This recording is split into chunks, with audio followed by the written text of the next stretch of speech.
say it one more time. So you said if there is, I'm gonna come sit next to you, and I'll put this here, and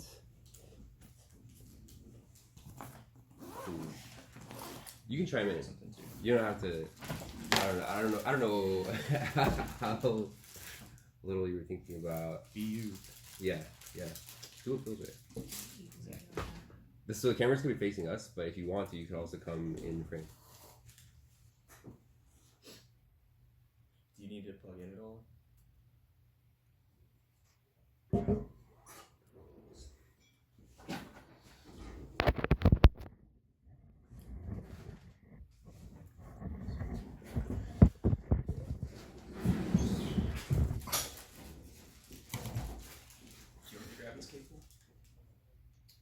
No, sorry.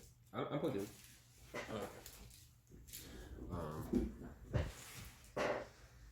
Hold on, so what was the last thing you were saying?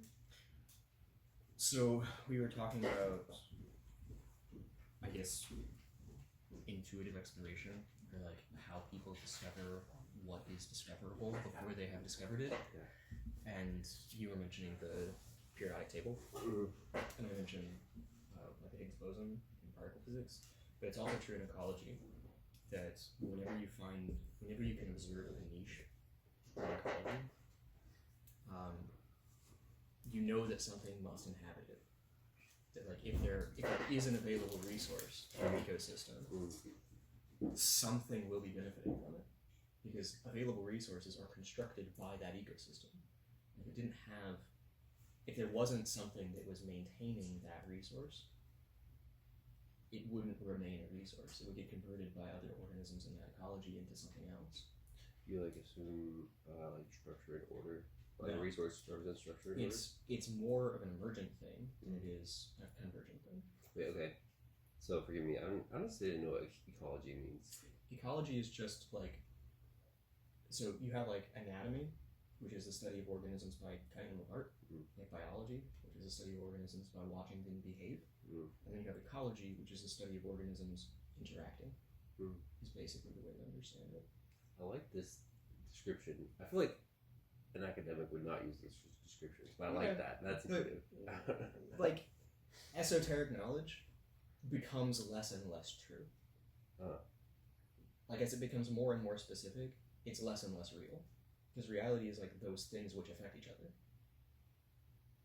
And as something becomes more and more specific, it's less and less effective, so it is literally less and less real in like a structural sense. Whoa. So academics end up pigeonholing their minds, actually over-specializing, and become less and less sensitive to the interactions and interconnections of reality as a whole. Okay, that's really fascinating. I gotta think about that. That reminds me of an observation I've made many times, which is that I feel like there is definitely like a sort of like fundamental. I don't know. This is something that feels real to me, which is that like anytime things feel too complicated, I'm gonna go on the wrong path. Yeah. And like I found that like often like the most profound and useful like truths in like realities are often like very simple, and they just like affect everything else. Like it's like that like it's like a fundamental sort of like signal that like if you find like your understanding is too complicated or your theory is too complicated, it just means that like you aren't low enough in like I guess low enough in the totem pole, or like like there's a hierarchy of like everything that exists, and you're not low. You're just like starting somewhere that isn't actually like the fundamental root, and so you should just look elsewhere instead of like sticking with your current theory. Yep. Yeah. It's actually a really big problem in medicine. Really? Yeah, because as doctors become more and more specialized in one field of study, things start to look like they get better at describing a patient's symptoms within their specialization, and less good at recognizing the possibility or the probability even that patient's experiences has some other cause. Oh yeah. And this is also true in like true in medicine in general. But it's also I think a big issue culturally now is more and more people are going to therapists. Because therapists specialize in this very internalized reality, and they tend to push like that creates a bias their specialization creates a bias for what is information and what is function and what is an interaction. And so they become more, they essentially tend to bias their patients towards describing their experiences in internal and individualistic ways, because that's the way that the therapist has been, or psychoanalyst, to be more specific, the way that the psychoanalyst has been trained and practiced is very anatomical. It's analytical. It's cut the person apart and label their organs, but not watch how they interact with their environment, or watch how they behave, or watch how they interact. And watching how patients behave in their environment is social work, not therapy. Wait, but do you have like a proposed like solution, or like do you think that there is like a way of fixing this like pigeonholing problem? Yeah. What do you think? Always begin with the greatest need for the most people. So you start at the largest scale, and then you work down. It's the same thing as like modeling, like just structurally. Like you try to understand the most desirable outcome, or the norm, and the farthest deviation from that norm, and address the farthest deviation first, rather than trying to understand, like trying to subdivide that norm and be more and more specific about something being better and better. You start with the thing that is the farthest from where you want. Okay, that reminds me of... So you're doing synthetic modeling rather than analytical, like, contextualization. Hold up. Wait. That last sentence, what do you mean? Who is doing synthetic modeling? What's that? This is, like, my idea, my, like... Oh, by the way, this is Brandon. Brandon is Tim. And Tiger. Tim? I was talking with them at the SS Papa's thing. Brandon was also there, but I don't think you talked to him, did you? No, I was just too, Anybody want noodles? Nah, thanks though. You look tempted. I mean, like... I never say no to noodles, but... No, but like... It's here. I'll wait a little. It's here. I didn't find it. Oh, it's all good. All good. Yeah. All good. No pressure. Brandon's a good friend of mine, and I've like recorded conversations with him as well. We're recording a talk, so we're both right like, now? Yeah. Oh shit. Yeah. No. You're not To the drunk. top. Yeah. You can join us if you want to. Cool. Well, what was I gonna say? So okay, this is really cool. So Tim is also a philosopher. And also like, and we have a lot of overlapping like trains of thought, and so we got a really good conversation at the SF Papa's, and That's what we want to hear. Okay, but this reminds me of like market dynamics. Like if you sort of leave the market alone because the market will find the best solution to the problem. That sort of like it's like sort of like those political. The laissez-faire capitalism. Yeah. But I I feel like have a fun theory on that we can bring up later if you want to talk about it. But well, maybe this is relevant because like I've often thought that like whenever you have a spectrum of perspective, it's almost never true. I like my intuition is it probably is never true. I don't actually know, but I assume that it's never true that you only have one side. Usually you need both sides in some proportion in order to be balanced. And if you actually did only have one side, you would have something that was like extremely and obviously like super dysfunctional. And so I kind of assume that like when you get those sort of like pigeonhole like over-specializations in science and medicine, it often like I don't know. It's just like it's working itself out. It'll eventually work itself out. yeah, it is, but only on a population scale, and people like individuals going to their doctor don't get to interact with the medical establishment. They have that one doctor that they have to interact with, and their medical outcomes will be dependent on that individual doctor. And so doctors try to use consultation as much as possible, and they'll do residencies like in other practices to try to continue their education and broaden their education.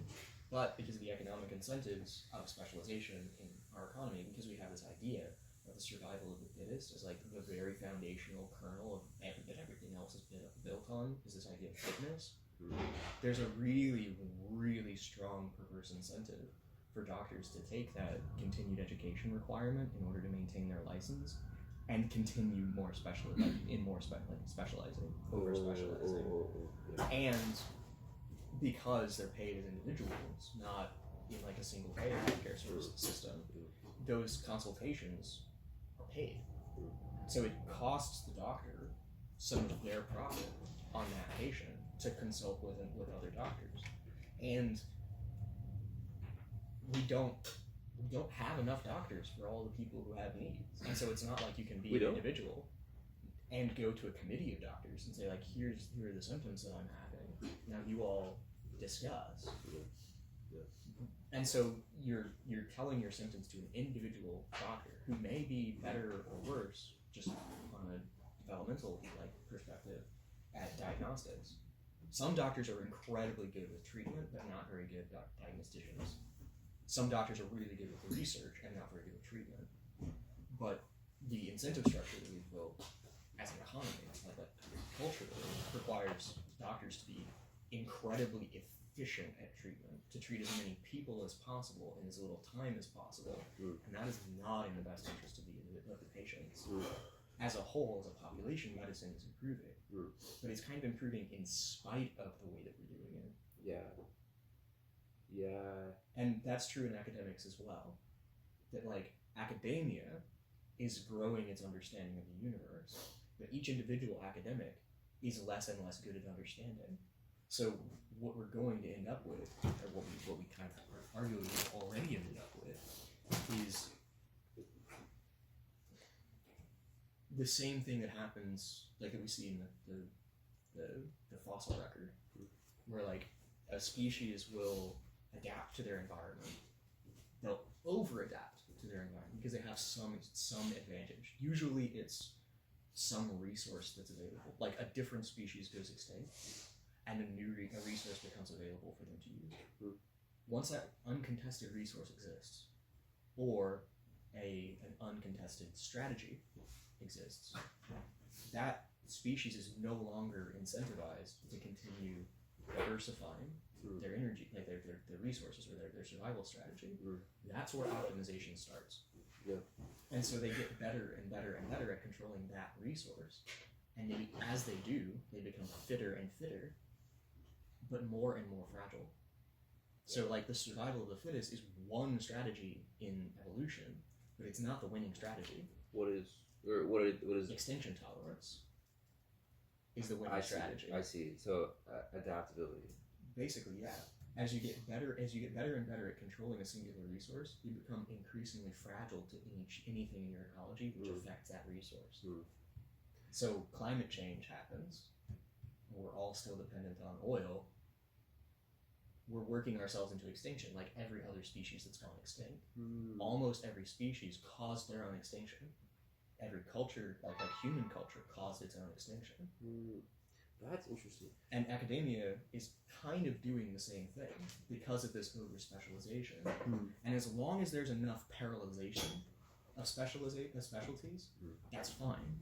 But as those individual academics become more and more optimized, like fitter within their specific silo, they become less and less capable of understanding each other.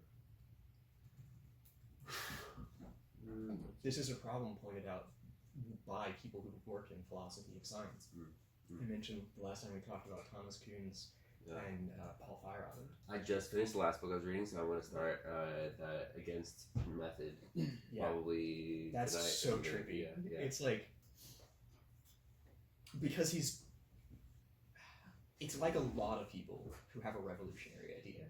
They can't really explain what it is. So he spends a lot of time explaining what it isn't. And so you have to learn how to think not like in positive structures, but think in negative structures. Interesting. Wait, well, can you explain what it is? revolutionary science. Yeah. Like,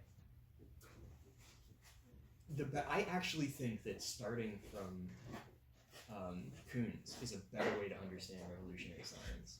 That, like, Kuhn's has this idea that there's this thing called normal science. And that what normal science does is essentially, once there has been a category that's been discovered, continuing to measure that category. So, like, the periodic table is a great example of that. The periodic table was a revolution in chemistry. And then, like, once that revolution happened, there was a large amount of work that was available, like professional work. It's not revolutionary, which is just, let's go find those other particles. Let's go find the rest of the table. Let's go find the rest of reality. But the periodic table doesn't get you to, like, quantum indeterminacy or relativity. It gets you close. And once you understand, like, this measurement gets this far, we've run out of things to measure, you can try to go deeper into the particles or start to look at their interactions. You can only be so anatomical before you stop being able to understand that it is an organism. That, like, reality, like, going all the way back to Aristotle, very, very, very foundationally, what makes a thing real is that it's effective. That, like, there is no such thing as reality other than the effect of things on each other. You can't define a thing. You can't even observe a thing in isolation. Sure. Yeah. We actually observe the interactions of things. And it's those interactions that are real. And because those interactions are dynamic, there can't ever be such a thing as truth.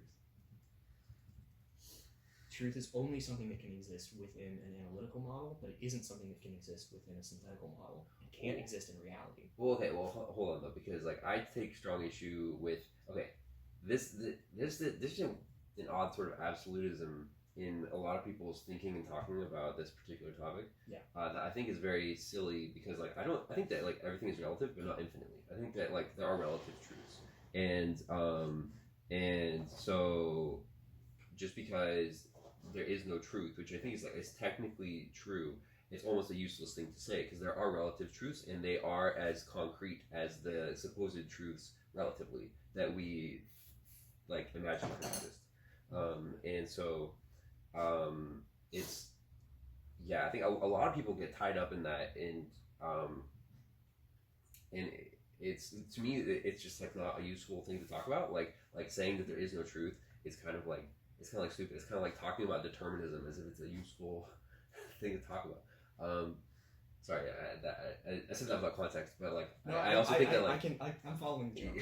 like a lot of people talk about determinism, like the fact that, like, you have no free will, as if it's a useful and interesting thing to talk about. I don't think it is, because, like, even despite the fact that we might not technically have free will, we definitely have the perception of it, and it helps us not at all in our ability to navigate reality, knowing that we have no free will, or, like, knowing that we technically have no free will. It might as well not be a topic of conversation because we absolutely do have the perception of it, and we absolutely still need to figure out how to navigate reality. And it doesn't help us navigate reality knowing that we technically have no free will. It's just, like, it's a non-start, it's a non-conversation. It's like I totally disagree, actually. Really? Yeah, I think the only way that we can even begin to navigate reality is if we start by accepting how little agency we actually have and grow from there. We have to add to whatever extent we have free will, you have to accept all of the ways you don't. It's sort of like the God of the gaps idea, where, like, I don't know that. What is it? That, like, for a long time, like most of human history, God just was the category, like, was the description that was used for all of those things we don't understand yet. And as we've gained more understanding of those things, the scope of what God is has shrunk and shrunk and shrunk and shrunk. And if you, the argument for a long time was, how can you navigate reality? How can you know what's right and wrong? How can you even know yourself without this idea of God? And the answer is, we can't yet. But like thinking that you can is delusional, and knowing that you can't is productive. Because like the longer that you can stay inside that curiosity, sit in that confusion, and believe that there is something to learn, that there is more to discover. That's the perspective, the psychological setting, the mode that you need to be in order to be capable of discovering anything. And I think that's true of things like free will too. Wait, can I back you up? And can you say the previous part again? Because like, I think I agree with you in that like, you need to be in that prospective mode. You have to be looking to the future. You have to be willing to admit that there's more than you know about. Yeah. But say it again the way you said it, because I don't know if I was following, or at least like your initial description. You said something about God. The way that I structured the argument was a non sequitur, because I was trying to get the structure of the argument, because I think that's what's interesting, and I don't actually care to disagree with you as much as I care to I think that these ideas are really fun to build with. So it's sort of like Lego. You have these ideas, and they have positive structures and they have negative structures, and you've built this really cool castle out of these Legos. And I think that's fucking awesome. And I want to take that idea and those pieces and build a castle that's equally inspiring to me. That's my version of awesome. That's what I care about. I don't want to take apart your castle because it's what inspired me. I don't. The way that people engage in arguments just feels like reenacting trauma to me.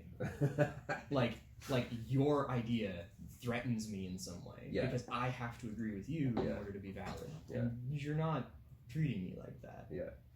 If I was treating you like that, it would definitely be a projection. I think it's like. So that's why the non sequitur. Okay. Why the jump to here's this that's a really cool idea. Here's this other structure.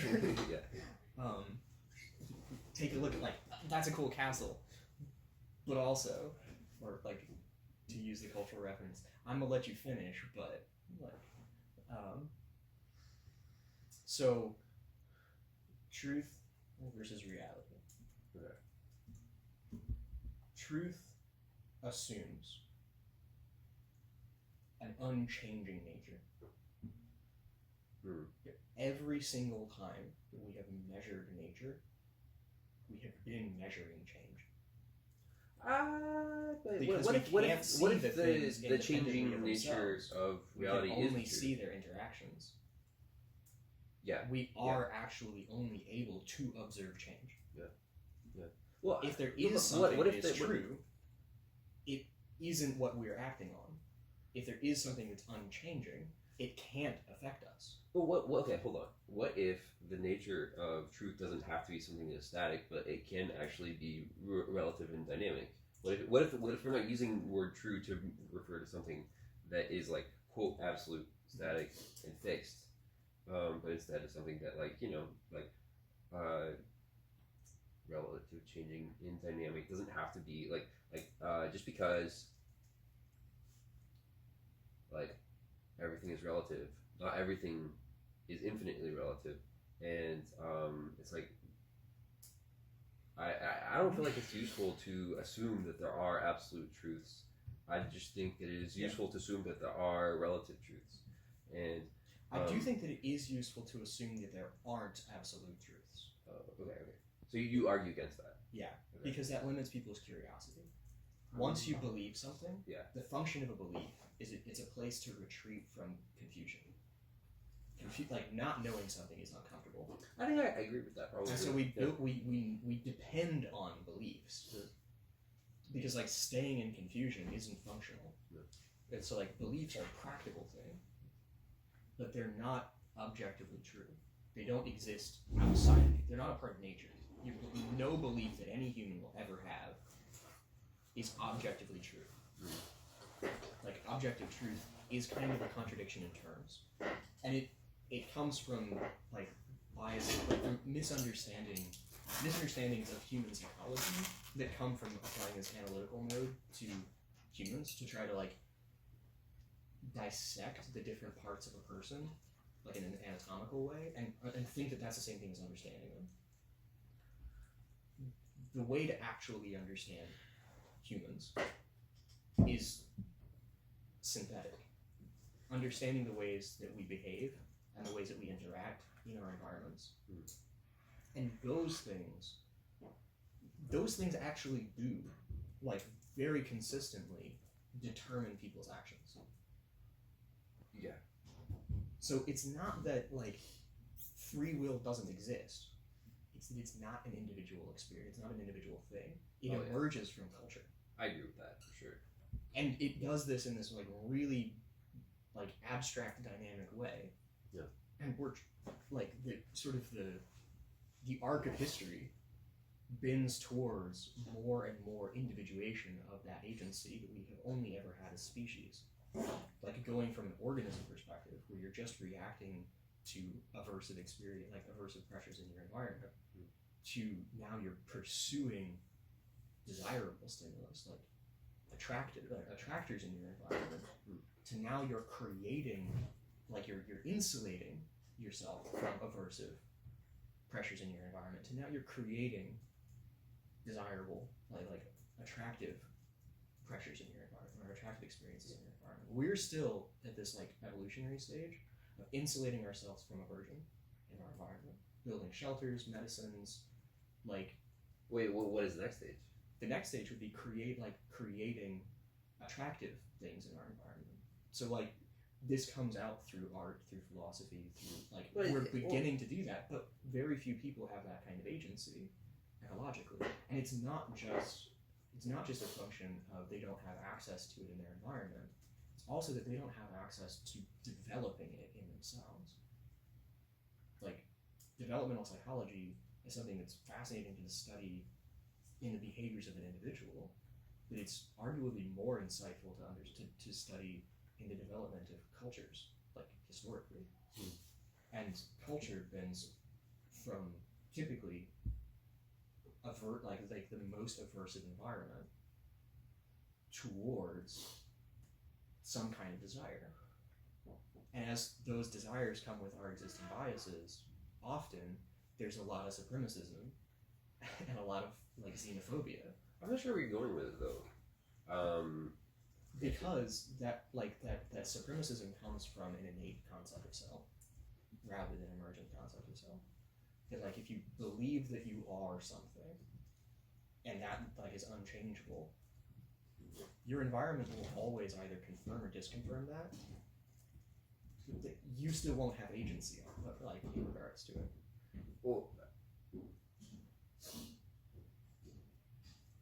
okay. What is your broader point? The broader point is that, like, the very, very broadest point is that intelligence is only half of what a mind does. That intelligence, where we're, like, creating systems of knowledge, is only half of what a mind is. And then imagination is the other half. Intelligence will catch you up to the present moment, understanding past experiences, past data, whatever. But it won't get you any leverage in what you do from there. Okay, no, I totally agree with that. That axis, as long as we're, like, overly analytical, that's where truth can exist. Truth can exist within our data, but not within the future, is maybe a better way to say it. It doesn't exist in the present moment, and it doesn't exist in the future. Those are always going to be dynamic. So but you need both halves. If our systems don't resist that kind of change, because we have these beliefs that insulate us from our confusion, it also prevents us from being curious. Okay, so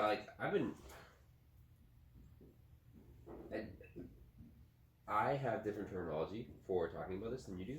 I would love to, like, but also, like, I don't think I haven't even necessarily ironed out exactly what terminology I want to use myself. And so I've been using, like, a sort of a handful of different terms to describe,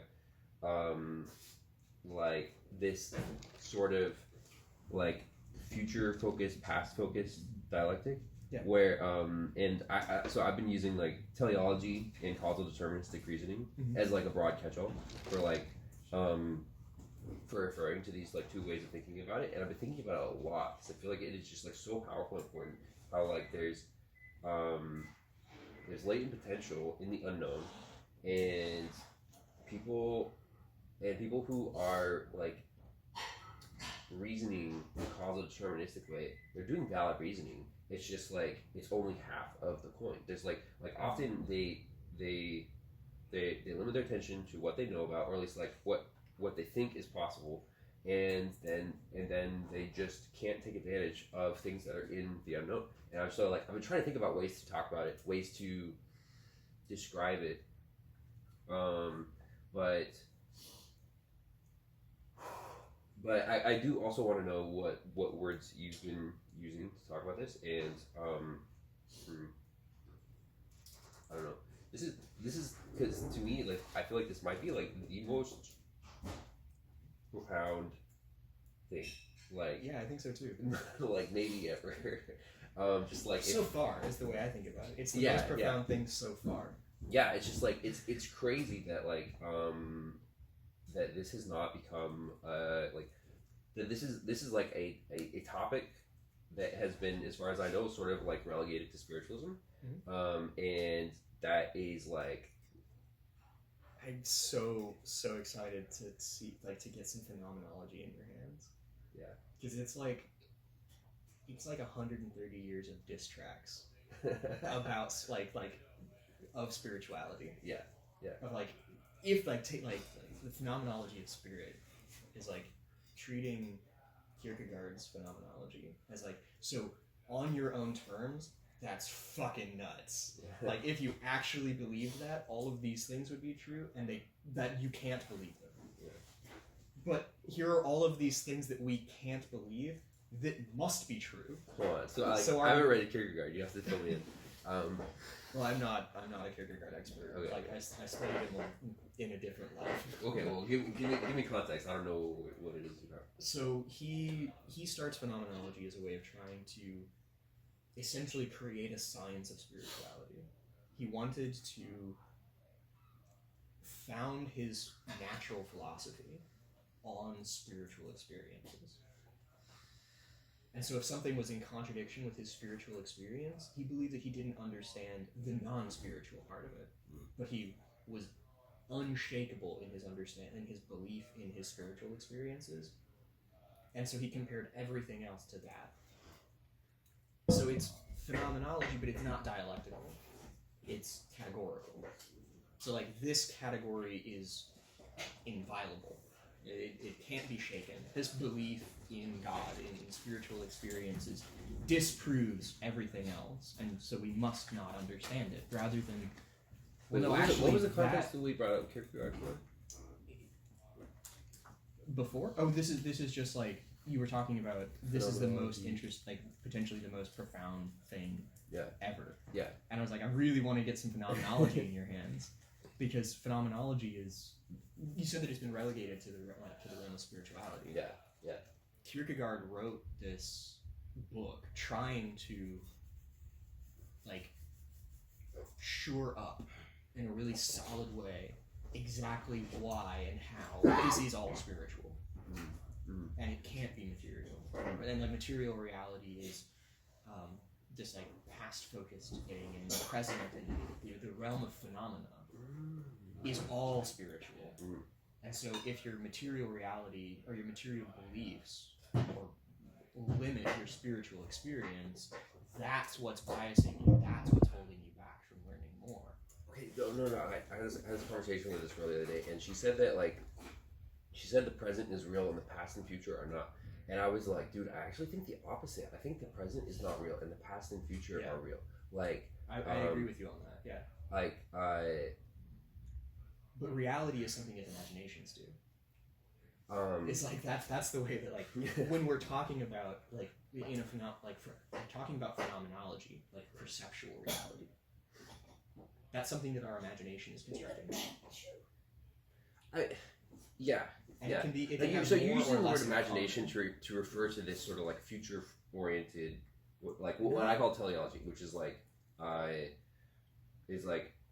it's prospective, way of reasoning in terms this you could say like faith maybe, where it's like our prospect of the future influences the present, like the future, and like the past influences the present and the future influences the present, and they do it in sort of like very, very different ways. And I don't know. You're using the word imagination, I assume, to refer to like this future orientation, right? No. So the way that I use it is like very materialistic. That like on a physiological level, you just have a like this is my going off like from first principles. Is it on a physiological level? You just have aversive experiences. You just have environment. You just have pressure, and it's not positive pressure. It's not negative pressure. It's just pressure. And you have to narratively contextualize that pressure in order to have agency in response to it. So like a cell doesn't know why it's in, like a baby doesn't know why it's crying. It doesn't know if it's crying because it's not being held or because it's being held too much. It's just pain.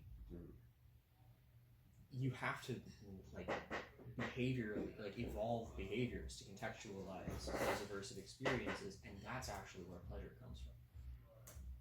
Yeah. So like attraction and aversion on a physiological level are the same impulse.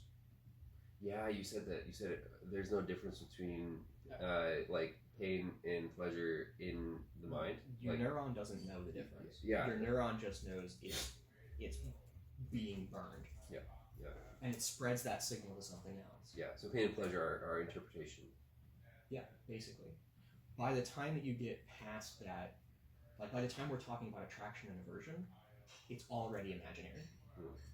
Like our interaction with reality is already imaginary. On a just purely mechanical, materialistic like level, what is happening, like the mechanics of reality or the mechanics of nature affect our body basically without any input from us, and we have almost no agency in response to like to create those causal pressures, or to like to pursue them, to insulate ourselves from them. All of that is narrative contextualization, and all of that narrative contextualization is imaginary. And so all of the work, like all of the sounds that we're using are things that our body is doing, and we're giving an imaginary context to them. And so like your understanding of the word your is always going to be different than my understanding of the word your. But the word is vague enough and weak enough that it is capable of including, encompassing, subsuming your idea and my idea of the word your. Yeah. So when I say your, it functions in your imagination, and you have a physiological aversive response to that, and behaviorally we're kind of adapting beyond just aversion, like we're adapting beyond just insulating ourselves from our aversive pressures or pressures in our environment towards constructing things that are desirable, just like the baby crying. Crying is a response to pain, but crying over time can become a way of like creating intimacy. Yeah. No, okay. I see. I don't like.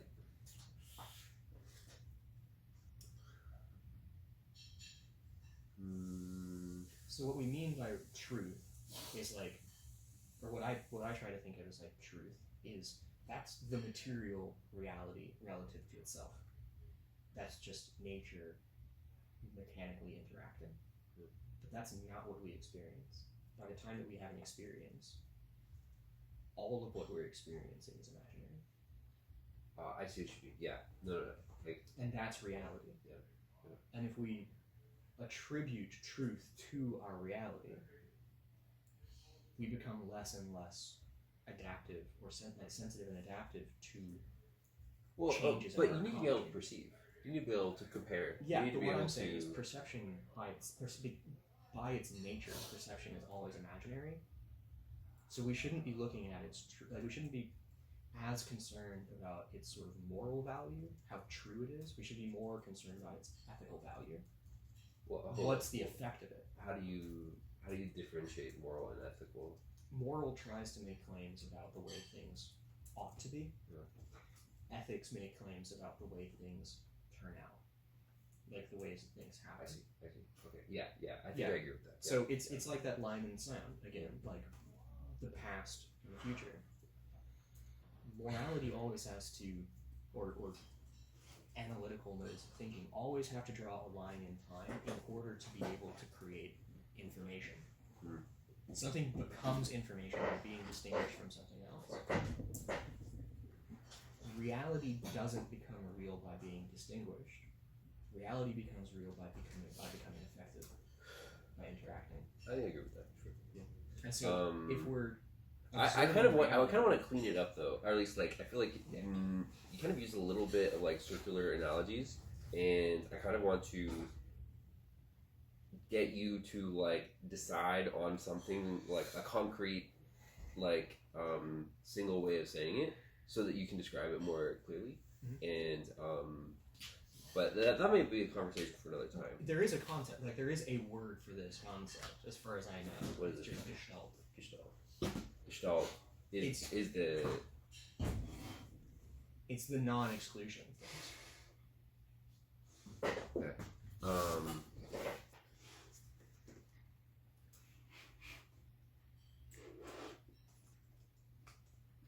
Did I share the etymology dictionary that I use with you? I think you'll really love it. This is such a good word. No, wait, sorry. The etymology of Gestalt? Well, it's a dictionary that I use that I think you'll really love. I just sent you the text link. It's etymon.online, etym.online.com. It's an etymology dictionary that goes through like just the history of the word and how it's changed over time and is used. It's so much more interesting than, because words are also like they're part of reality. They don't have an objective truth. They evolve. They're mimetic. Yeah. They're a meme. Absolutely. Yeah.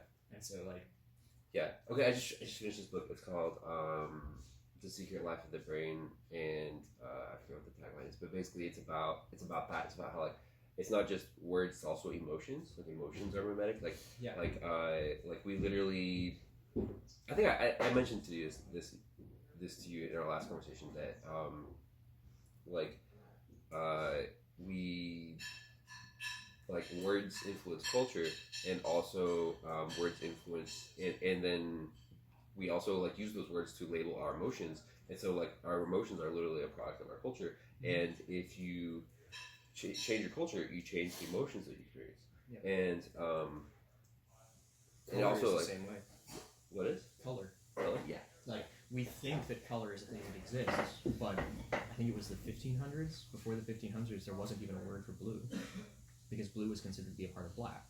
Because people's only experience of blue in reality was the color of the sky, not an understanding of the color of the sky. Well, the sky was colored by the reflection of the ocean, but the sky turns from white to blue to black, and so like people, at least European people, thought that was all the same color. White and blue and black were all the same color. Or at least like in that, like as a spectrum, or like because not at the same time. They didn't have a separate word. Like the word for blue is actually really new in Western languages. Like words for blue are really new in Western languages.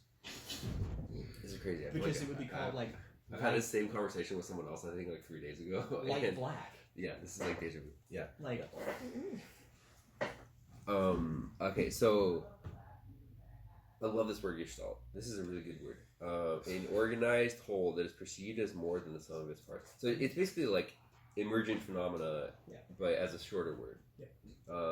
And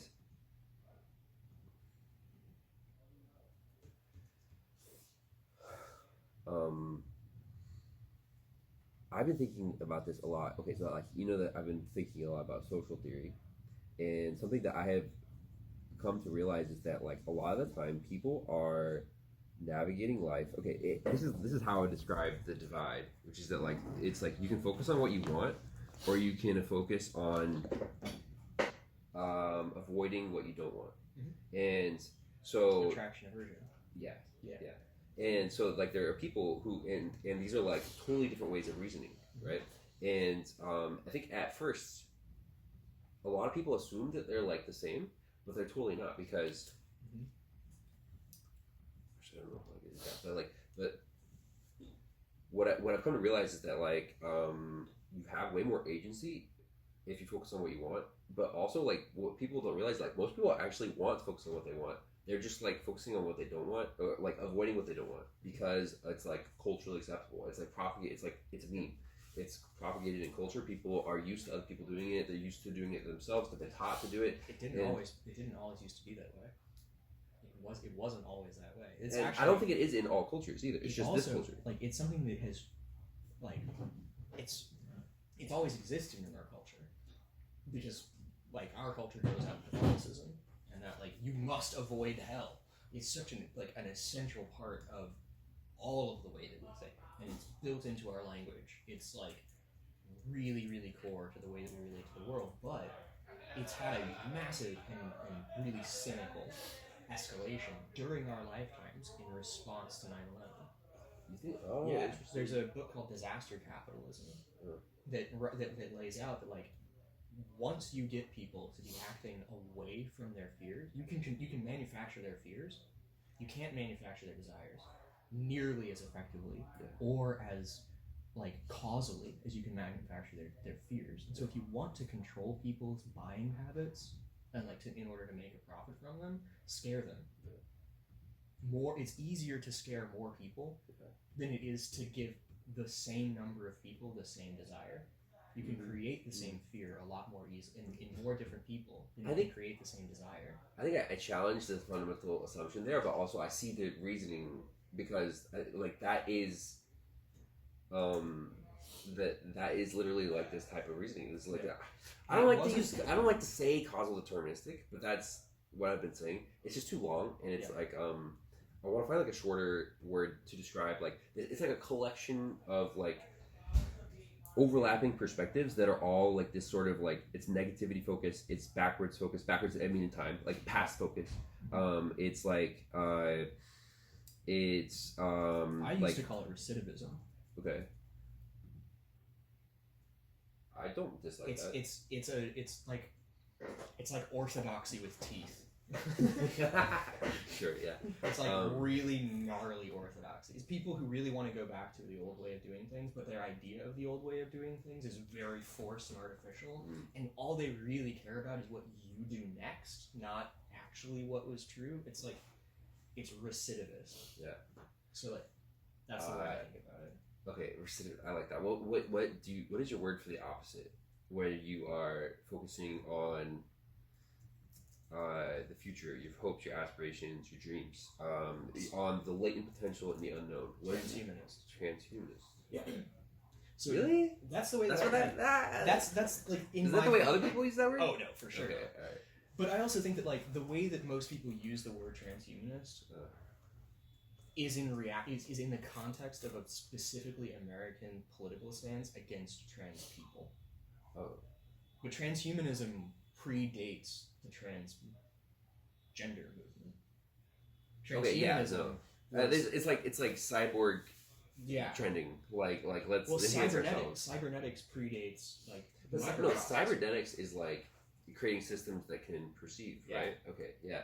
And so transhumanism is about like trying to understand the way that I describe it to people, like begin describing it, is it like transhumanism's foundational claim or like discovery is that the human brain could only evolve after the invention of cooking. That like as long as our metabolic, like as long as our metabolism had to support like an immune system that was crazy OP, and as long as we as long as we were depending on like our digestion to break down much more complex stuff. Like there are proteins that are necessary for developing brain tissue that we have now, that we depend on now, that were not a part of our diet until we started cooking. Yeah. And so like cooking as a just technique, as a technology. Wait, this is the fundamental premise of what ideology? It's of transhumanism. Okay. It's like one of the sort of perspectives like transhumanism grows from. Is it like the technology of cooking has very significantly affected the trajectory of human evolution. And there are lots of other things that we're doing that are affecting the trajectory of our evolution all the time. Yeah. Like vaccines, Yeah. like international travel, like all kinds of things. Yeah. And we should be doing those things in a responsible way. Like we should be, as long as we're just assuming that human is a set category and not an evolving organism, then you get like fundamentalist ideas about these kinds of humans and those kinds of humans, and you stop being able to address like, well, there are new problems now that we've never faced before, and we should address those problems so there can be more kinds of humans, so that we can keep evolving, rather than this, what I would call a recidivist reflex, which is the new thing is bad because we can't control it. We're not already in control of it. The transhumanists would say, like, we should be getting to the point where there are more new things and less control. That, like, there's more and more desire and less control. We're pursuing the things that we want rather than avoiding the things that we fear. And that, on an ecological scale, like, do we want to be a monoculture species on the planet? Okay, what if we want there to be other species here? Because like, what if we were if we forced ourselves to come up with a word that was like maximum 2 syllables that describes this? The opposite of recidivism. Yeah. Also, I think it's important to find like you find analogies, and the analogies turn into your descriptions. Mm-hmm. And so. That's the way that I relate to language, though. Yeah. But okay, so like recidivist, I feel like is descriptive, but I don't know. It's just like the way that I've been talking about it is like it's. You might want to say like adaptivist or constructivist as the opposite of recidivist, but I don't want to bias it as an inherently positive thing. I don't just want a new kind of good and bad. Yeah. Because I think that's a false dialectic. I was using this terminology a couple days ago, or like thinking about using this, which is like prospecting, or at least like like prospectors, like gold miners, like people who go out and search for treasure. I feel like this sort of like encapsulates the difference, like I don't know what the opposite though is. It's like because it's I don't know. I feel like it's very important though, and I feel like once you can find like the right analogy to describe it in short terms, in like simple language, then you can really build on it. And until you can do that, or at least like there's a very tight relationship between like the ability to communicate it to other people and also it being like concrete and real, because like reality exists in imaginations, and until we can like infect or inoculate people's imaginations with an idea, they can't live in that reality. Yeah. They can't build with that Lego.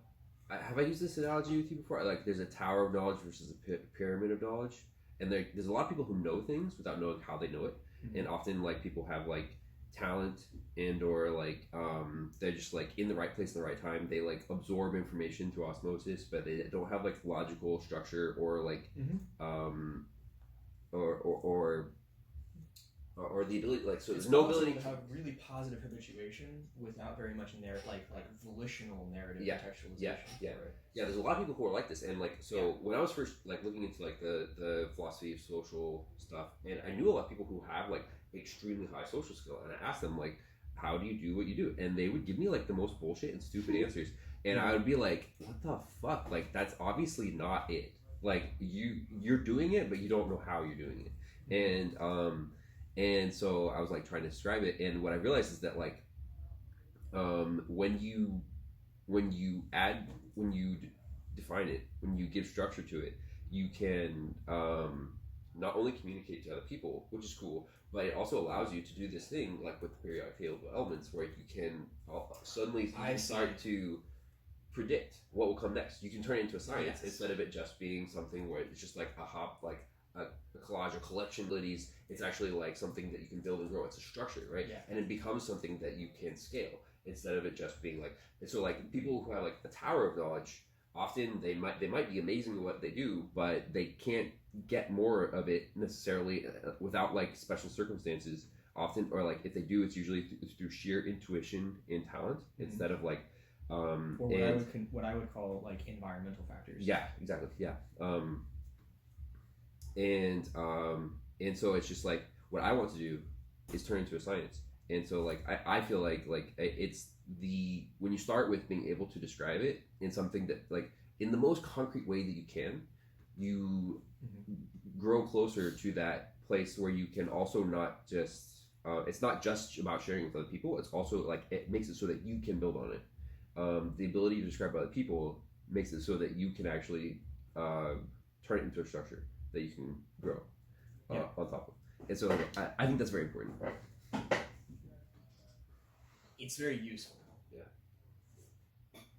But in exploring the idea or constructing the idea, if you limit yourself too early to the utility of the idea,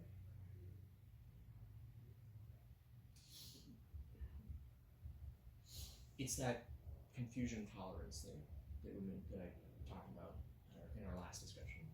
That like the belief is a retreat from confusion, but you need to retreat from confusion in order to apply knowledge. But knowledge isn't real. Exactly. It's not a part of nature. Knowledge is a label on a subset of experience. But if you don't expand the capacity for that experience, if you don't gather enough data before you start labeling, like subcategorizing, like subdividing that data, the data itself can create biases, which are totally fine within a system, but don't work very well within a model. Because what systems are trying to do is they're trying to describe the interactions of things intrinsically. And you can do that, like it can be logically valid intrinsically and have no productive value. The most obvious example that comes to mind is alchemy. Is like a rationally consistent, totally detached from reality system, but it works as a system, and like really intelligent people understood that system and said, well, because it's so rationally consistent within itself, it's so intrinsically consistent, it must therefore be extrinsically consistent as well. And it's like the departure from like working through that historically in culture is like how were so many people so convinced about something so stupid is like how you get modern science, which doesn't depend on the intrinsic consistency of the thing as much as it depends on the outcome of the thing. Yeah. The trouble is that we recognize the problem way before we discovered the solution, and so our language and our culture vastly lag behind awareness. Like we just haven't caught up. But the answer isn't system at all. It's synthesis. It's modeling. So a system tries to see the intrinsic consistency of things. A model tries to guess the probabilistic outcome of things. So a model is guessing about the future rather than assuming about the past. Wait, so a system does what? A system creates rational and intrinsically consistent assumptions about existing data. Yeah. A model makes rational guesses about new data. Which one is the teleological versus rational? I don't know. I think that would you use those labels? I stopped hearing those labels in the stuff that I was reading when I started reading things that were post phenomenology. That once you get to synthesis is the model, it is the goal. Modeling is the goal rather than systematizing is the goal. The idea of determinism stops mattering as much. It's the dichotomy that got us to here. Well, okay, so I'm struggling to find the context to make these two words stick in my mind. So a system, you said a model, you guess about the future from the past. Yeah. In a system, you guess about the interactions within the past. You're trying to create intrinsic consistency with the data that you have, rather than to create to be predictively right about data you don't yet have. This is what a system. A system is just interested in intrinsic consistency. A model is interested in data you don't yet have. Okay, so I would say a model is the teleological way of viewing it, but that's because for me, so maybe teleology is not the right word for what I'm referring to. I'm not sure, but the way I've been using it is specifically to refer to this way of reasoning about something from its purpose, but specifically only in the future. And it's not that you can look into the future. It's that you look at something in the past, you observe and you be oh, this is the purpose of that thing, and then it allows you to project into the future and reason about the future. Whereas the causal deterministic way of thinking, you see the way things work in the past, and then you can really only reason about that thing into the future 5 seconds. Or it's chaos theory. Yeah. Okay, it's you can predict how much you can predict how far your predictions will last into the future, and usually there's a linear drop off in your ability to predict into the future, and that's an output of model thinking. You get chaos theory from building models, from modeling reality. But I would have thought that was the opposite. I would have thought it was system. No. So system thinking and teleology can't describe change or deviation from the system.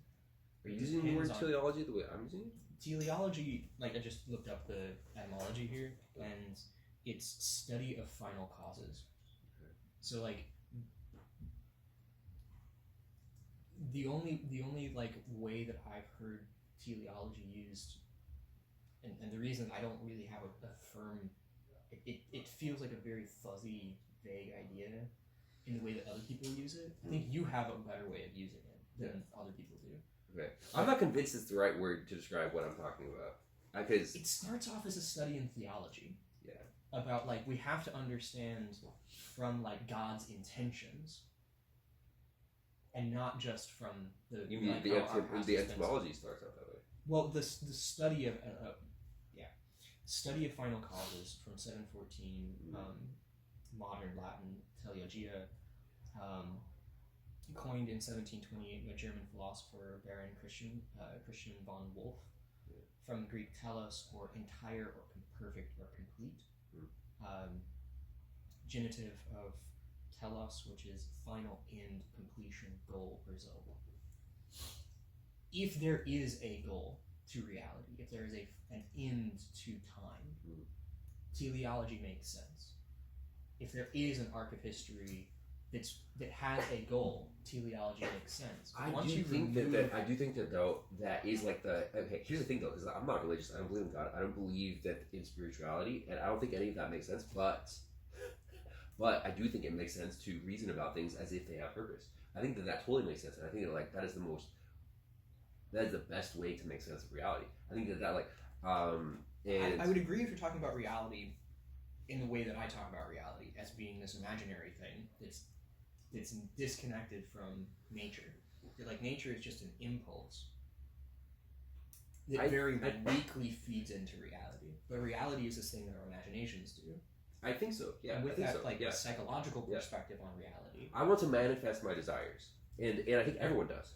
And like, but the way that people are going about quote getting their desires is actually with the worst kind of reasoning, which is this like I call it causal determinism. You're calling it recidivism. I'm not sure. It's just like that form of reasoning where you don't assume that things have purpose does not help you manifest your desires as well. And I think it's just like I don't get that. No, because I think that like the only way that you can get to your desires even existing is if there's no purpose intrinsic to reality.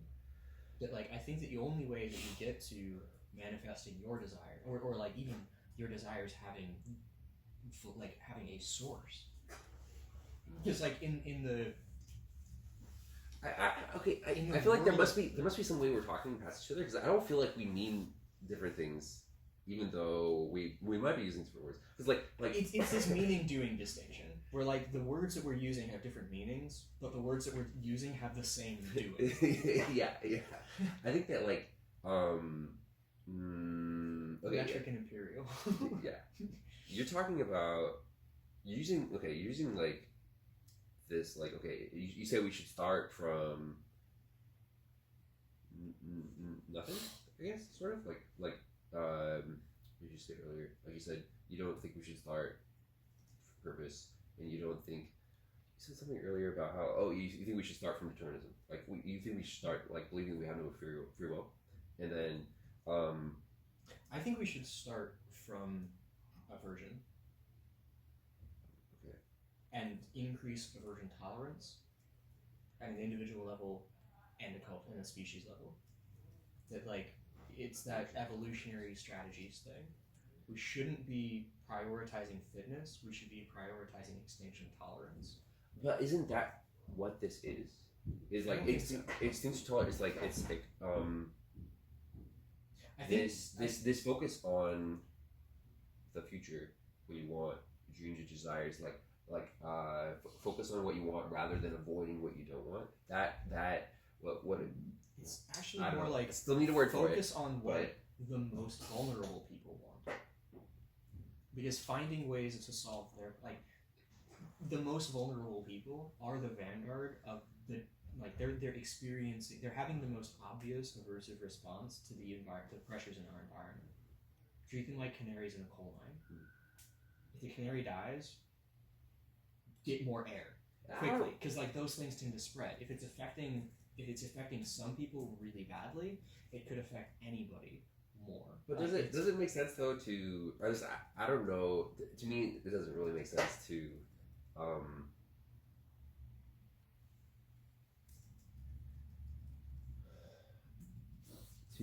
start with that as the focus. I mean, I don't think you're wrong in saying that. I just don't know if that makes sense to start as the focus for everyone. I feel like instead of starting with what other people want and need, you have to start with what you need yourself. I feel like right. That same principle applies to the individual as well. But you start with the thing that's causing you the most harm. Yeah. And are you talking about this on a societal level or on a personal level? Both. Okay. Yeah. You agree. Increase your extinction tolerance. You decrease your fragility. And the output of that is something like autonomy, which isn't yet agency, but you have the potential. You start with, from a Gestalt psychology perspective, you start with your subjectivity.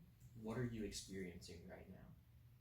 And not moralizing that as desire or fear, either one. But just what is the most intense experience you have right now? What is the most present thing in your perception? Let's address that. And so if that for you is a desire, calling it a desire is just a narrative contextualization. the pressure that you're experiencing, whatever it is, whether it's the absence of a thing, which is a negative pressure, or the presence of a thing, which is positive pressure, you could dislike having something as much as you could dislike not having something. Like, yeah, but the reason... finding a way to objectify that subjectivity, to enact that in your objective reality, in the reality that's shared with other people, in your environment, which is still real. It's not nature. It's a construct of our imaginations as well. But finding ways of objectifying your own subjectivity is how you reduce that dichotomy of your subjectivity and your objectivity, and like transcend that dichotomy as an agent and achieve agency. And so, if we start with the most intense signals in our culture, they're going to be the people that are hurting the most, probably. Yeah. Okay, hold on. I want you to listen to something I've been thinking about the last couple of days, which is that this might be a fundamental perspective. Like I think I might have told you this before, that I think that there's like a hierarchy of, like, there are spectrums of perspective, but I think that some perspectives are more fundamental than others. There's a hierarchy, and I've been trying to figure out, like, what are the most fundamental perspectives, and I think this might be one of them. Is like and I think I also told you a little bit about this, but I've been reframing the way I'm talking about it now, because I said, like, it's like hard mode versus easy mode. Like life is good when it's hard versus life is good when it's easy. And but now I think that this might be, like, the right way to frame this might be actually like like imposing order versus imposing order on chaos versus seeking order. So when you seek high order environments, usually it's easier for you, but you have but also kind of like you were saying, this might be an analog to what you're saying, is that when in high order environments there's not very many stressors, and so it's easier for you in the short term, but in the long term it's bad for you. But if you seek high chaos environments, you get energy from imposing order on the chaos. And so you sort of start like a virtuous cycle where you impose order, you get energy from imposing the order, and then because you're in a high chaos environment, find somewhere else to impose order. And you can just do that a lot. It's a target rich environment.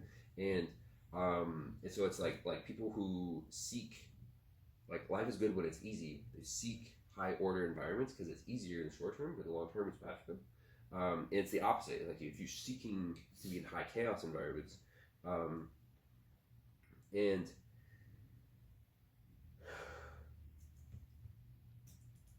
where was I going with this? It's like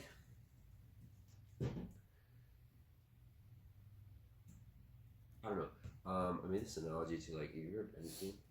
Yeah. Okay. I don't know if it's actually in Endgame. It might be in one of the other books. They talk at one point about there's this warp drive that they use. I think they called it it's like a matter scoop, or like a RAM scoop. So it's the idea is that if it goes really fast, and if it hits any matter at high speed, it'll actually just grab it and use it as fuel and just shoot it out behind. And it's kind of like that. It's you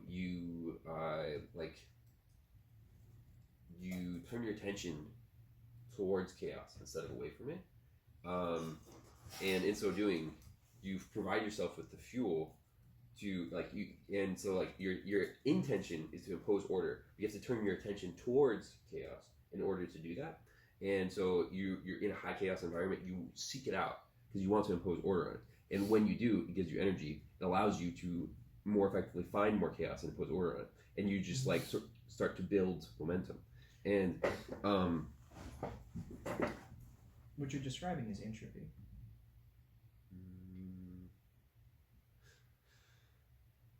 I don't think finding available energy and reducing states of relatively low entropy towards relatively higher entropy. I think it's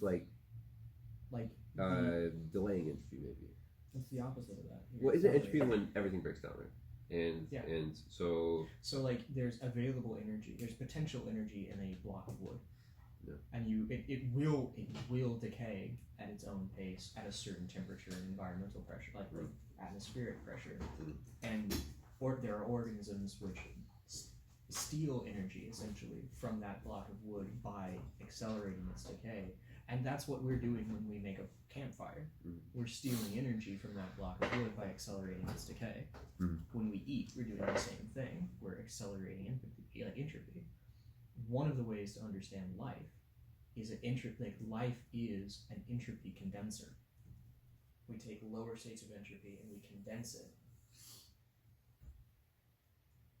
I've always thought that. Yeah. I think also that's like. But that is reducing chaos, just like you said. Chaos is actually where you have the energy. You're not creating energy through entropy. You're stealing energy through entropy. You're reducing from energy towards death. I think so. Yeah. So if but it's not. I'm not describing entropy. I'm describing a way of like feeding off of it. Yeah. So it's like you might call it like chaos fuel. I think you just you're one of the few people who actually understands what chaos is. Yeah, or at least and what it does, how it works. Well, I don't think I'm not describing chaos. I'm describing a way of navigating. Oh, no, you're right. You're not. Yeah. But in order to navigate it, the understanding that you have of how to navigate it comes from understanding what it actually is. I'm just highlighting that because it's cool. You deserve some praise for that. I think this is what it is. This is this whole thing that we still have yet to find a name for, where this prospecting. It's like you turn your attention towards your desires, to the future, your hopes and your dreams. You prospect. You look forward towards what you want, not just trying to get away from what you don't want. This is what that is. It's like you orient yourself towards the chaos in reality, so that you can impose order on it. And when you do, you get energy from it. You start a virtuous cycle where that energy allows you to find more chaos, impose order on that, and you take energy from imposing order on the chaos, and you just accelerate. When done effectively. Yeah. But there's lots of imposing order that doesn't actually result in energy. I think so. Yeah. I think you have to. I don't necessarily know how to describe how to do it right, but I know that this is the fundamental mechanism that I've been searching for. Is that I think that you can't. Life doesn't have to be a slog. Life doesn't have to be hard from beginning to end. There are actually ways of making life work for you, and this is it. This is it. This is and there's might be a million different ways of slicing it, ways of doing it, but this is the fundamental mechanism. And so I have a question for you. Yeah. How do you separate? How do you distinguish between something? How do you get to seeing a desire that isn't about avoiding the absence of that desire?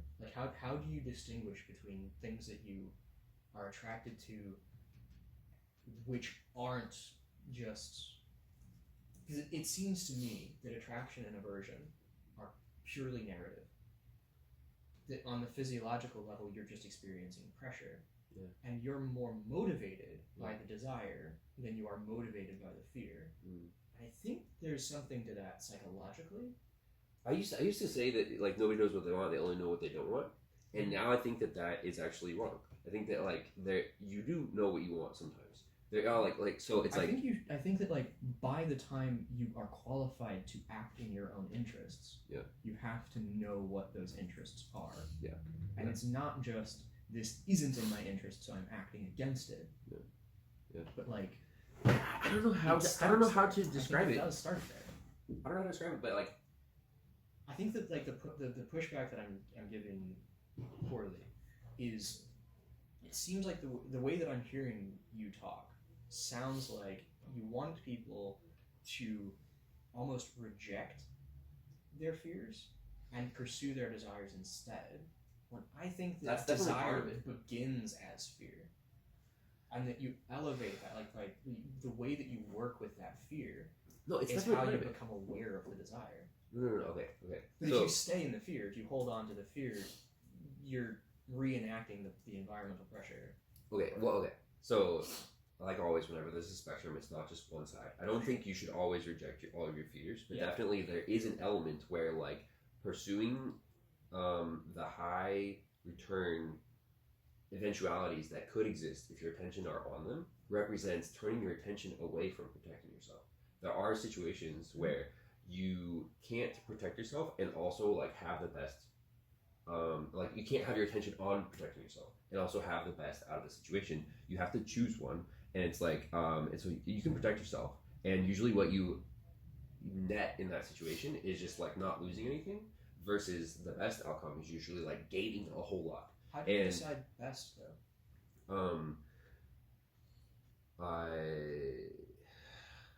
I know that's a really vague question. It might not even be a fair one. So no, but that's exactly the kind of thing I'm trying to make an algorithm for. Yeah. Which is that like I don't know, but I think that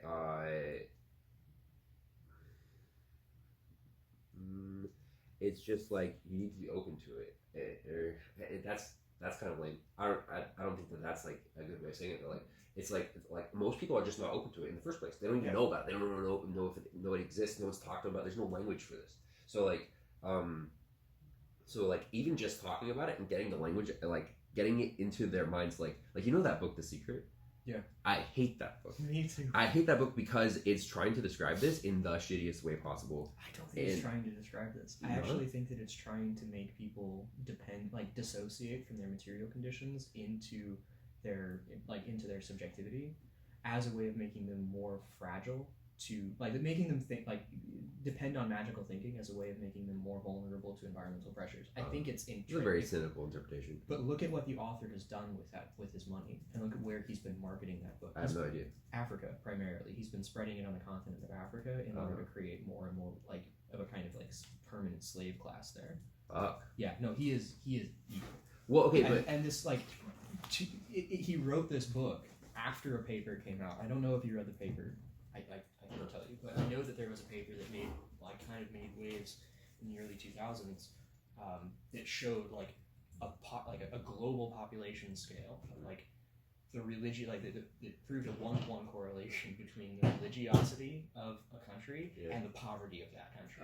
And then this guy comes out of this prosperity gospel mega church cult fundamentalism, one of those guys, writes a book called The Secret, and almost exclusively markets it in Africa, where there's a high degree of religiosity as a way of, but also a huge amount of resources. Did you watch a video essay about? No, I've just been following. Okay. So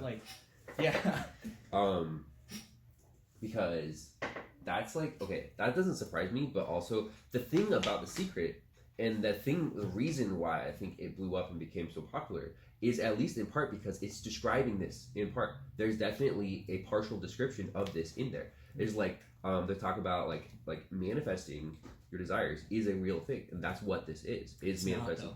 It's okay, but it is a real thing.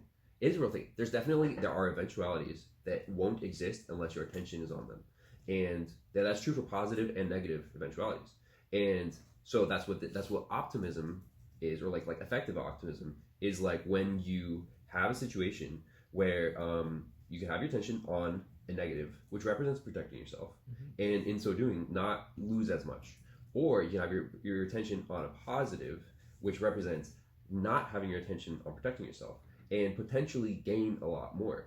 And so I don't necessarily have the algorithm for it, but it's definitely that's in part why that book, everyone, you can feel it when you read that book, is that there actually is some truth to that. There are eventualities that won't exist unless your attention is on them. And so it's you can actually manifest things that's real. It's real. It's just that book does a super shitty job of actually describing this in a useful way. Not that I've necessarily described it in a useful way to my standards yet, but I'm doing a better job of it than that book. And it's hard to do a worse job of anything other than just objective evil, object evil, dehumanizing evil. That book does a really good job of that. Yeah. But so how do you get around the problem of magical thinking? I think that So I've been focusing on human interaction, and I think that something I can say for sure is that like you can have relatively more optimistic thinking than the people around you, and you can also refuse to let their pessimism influence your perspective, and that itself is a big win. How though? It's a win in what? Like what? By what metric? Just like I mean, it sucks less. It like sucks just less. On an individual, like it sucks less to be anticipating something positive than it sucks to anticipate something negative. Well, okay, but it's not that I've necessarily gotten around the problem of magical thinking, but definitely it's like the solution is you have to take risks, right? Like at least like everyone knows that like the best things in life are on the other side of risk, and also like everyone is comfortable with at least a little bit of risk because you can't live without at least a little bit of risk, and so. The question is just like can I tell you an algorithm for when to take big risks? No, you have to do that yourself. But I can definitely plant it in your head that like this ideology where like you can have a good life and also take only minimum risks, that's false. You actually need to take risks at least some of the time. And I think like a minimum algorithm that I can say for sure is that like if you want it and you can live with it not working out, you should do it. Like if you can live with the risk, you should take the risk. That seems obviously true, and or at least like as a dead minimum, like it's as provided long as you you're want not it. talking to a sociopath. Like as long as no. being able to live with it also includes the effect on other people. That's a trap. Like even okay, like people, whenever I talk about ethics, people are always like, oh, so you're talking about. I have this other thing I talk about ethics, which we haven't gotten to, but we should get to it at some point. But people are always like, oh, well, like people with bad intentions are going to misinterpret this, and I'm like, I don't care. Not because because people with bad intentions are going to misinterpret everything. They're already doing it. That's true. And like and it's just like that's not a problem that I'm here to solve. What I'm here to solve is helping people who don't have bad intentions navigate the world better. And this is why it's important to me to start with people who are the most in need, because it prevents those bad intentions from metastasizing in culture, because those emerge from aversive experiences. People develop psychopathy, sociopathy, narcissism from child abuse, essentially. There's a certain like physiological predisposition, but there also has to be an environmental pressure. And if we remove those environmental pressures, if we begin by removing those environmental pressures, then we don't have the solutions that we're creating don't only work for privileged people. Sure. If you start by saying like I'm only trying to solve the problems of people who aren't in danger, who can live with the risk, and who are mentally healthy, those people don't need those solutions. Wait, all right. Are you agreeing or disagreeing? I'm disagreeing. Okay. Okay. But like structurally, I think that like the system that you're describing is intrinsically consistent, and it would work for people that the culture already works for. But they're going to have all they have to do is avoid having a bad life. And there's a huge amount of support in our culture already to help privileged people not have a bad life. Yeah. But how do you get to being privileged? How do you get to being able to live with the risks? Like having risks that you can take, being able having outcomes that you can live with, and like being mentally healthy and aware of your desires. I think it's just like an order of operations kind of thing. Like the problem that you're trying to solve is a problem that's appropriate. Like it's your problem. It's where you're at in the development of our culture as a whole. But it's not the fundamental human problem. It's not a universalizable thing necessarily. So it can be very useful to people who like speak English and can read your book and like have the time, can buy your book and have the time to read your book, and like that's awesome. Yeah. But those people are unlikely to have a shitty life already. Yeah, already. but I think you might be making perfect the enemy of better a little bit. I think as I'm understanding it, I think you might be doing that. Because I'm saying like better actually starts somewhere else, and by focusing on perfect, you're actually neglecting better. Oh, I got a pee so bad. Okay. So, and it's like, I feel like also like people's behavior often changes when they are being recorded. They're like, oh, I'm being recorded, fuck. And sometimes they get nervous, sometimes they just don't say what they would normally say. And so it's weird because like, there are so many moments that I think are really awesome, and I wish I were recorded by default, but you can't really do that, and I don't know how to solve that problem, but yeah, it's so I like my primary creative medium is photography. Like that's usually the way that I play with perception, and it's a known thing that like having a camera in the room changes people's perception of themselves and each other. It changes their behaviors. And so, like, on some level, you kind of just have to normalize it. yeah, There are design, like, there are ways that you can sort of design for this to kind of try to optimize for normalization. Like having a sound-treated environment reduces the environmental stress for people. It just is more common to be in an environment that's like relatively subdued lighting, direct lighting, relatively like horizontal lighting, so not overhead lighting, not a lot of sound echoes, so people don't have to raise their voices, but you can still hear each other. Basically, anything that allows people to, or like rewards people for being more sensory sensitive will also help to reduce their anxiety and social, like, to feel less defensive. That's really good. I'm also looking forward to listening back to this, but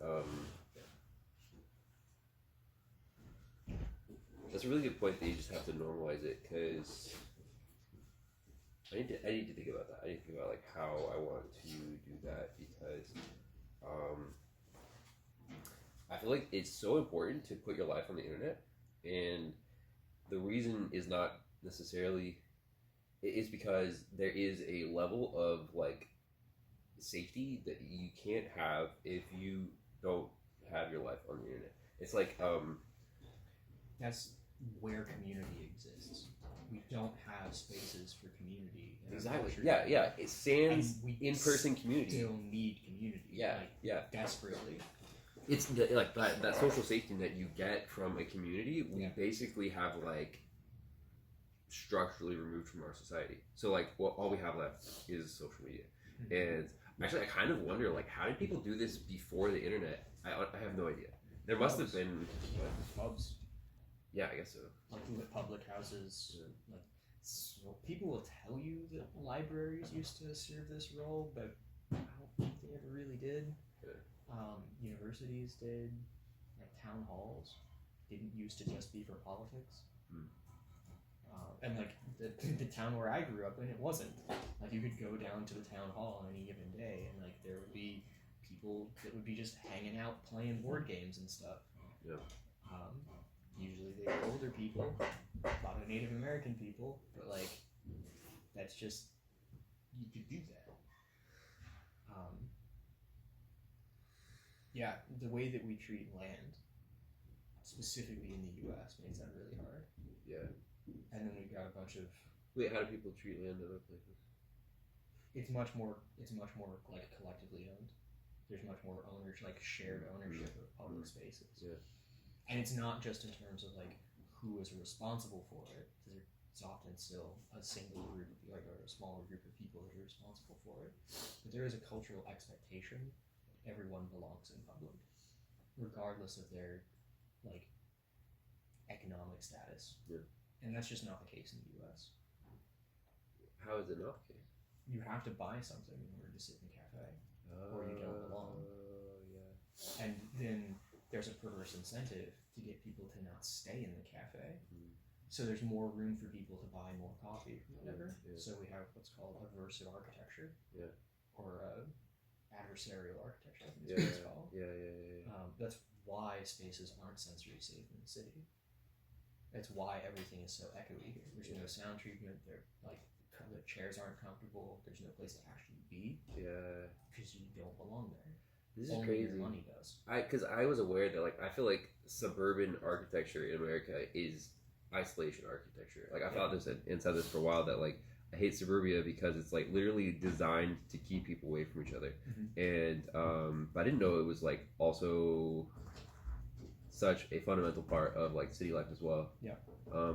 Arguably more so. Because you don't parks are the closest thing that we have left in urban environments where everyone belongs there. But there's still a bunch of adversarial architecture in those spaces as well. You can't lay down on a bench because it's still, even in publicly owned spaces, you still only belong in those spaces. It's actually still only your money that belongs in those spaces. Your economic class determines your access to space. Have you traveled much? In the U.S., yes. Outside the U.S., no. Never been overseas. Haven't been across the U.S. border. Yeah, because I've read, or not read, I've had people tell me that Latin America is so much better, or any really collectivist, I suppose, culture is so much better. The communities are so much stronger and more welcoming and inclusive, and I don't think it's hard to design for that. No, yeah. It's such a core part of what it is to be a human. Yeah. I think it's actually really hard to design against it. Yeah. But the economic incentives in the U.S. are so heavily in favor of inhumane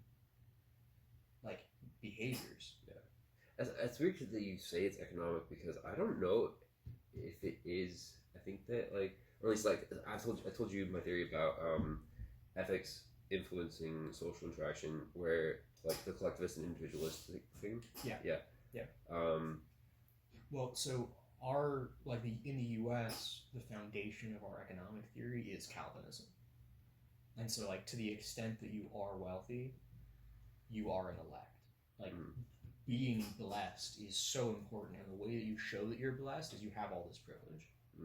And so you don't want to be mixing. You don't want you to be culturally mixing with the people that aren't blessed. It ends up being a filter. We don't begin with prejudices about wealth inequality, about income. We begin with prejudices about health. That's an interesting observation.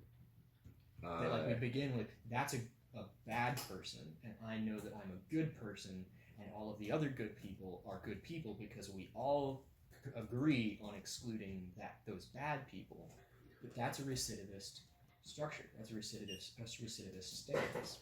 Because you always need there to be a bad person in order to identify yourself and your community as a good person.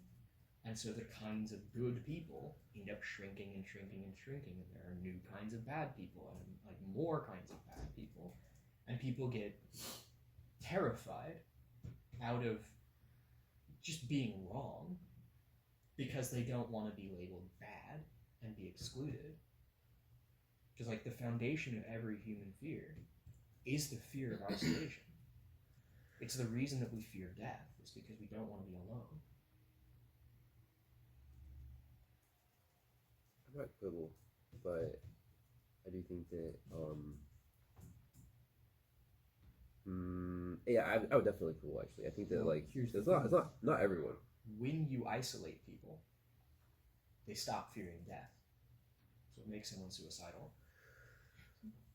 If you isolate someone, when someone is actually alone, at some point, death is always preferable to being alone. Okay, hang on. Okay. I have a couple of things to say there. That's why solitary confinement is torture. I have a theory about this. Okay, I think that solitary confinement is torture because Here's the thing. I know people who have spent extended amounts of time being alone and been relatively okay because it was in nature, and I think that there's a strong buffering effect where I think like okay, but I think that Americans would say you're not alone. Yeah, everything in nature is your family. Like we're related to all of this stuff.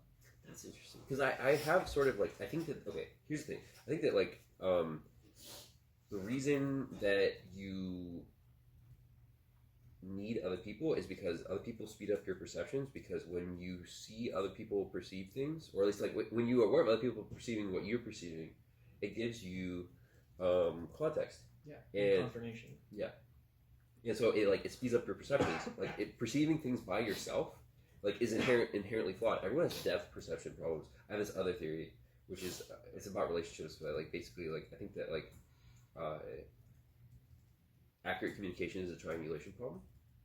In order to have accurate communication, not that you can necessarily communicate accurately ever. I'm not sure that is necessarily possible, but to the degree, effective. Yeah, but to the degree that you want to communicate accurately, the more perspectives you have on the communication, the more accurate it will be.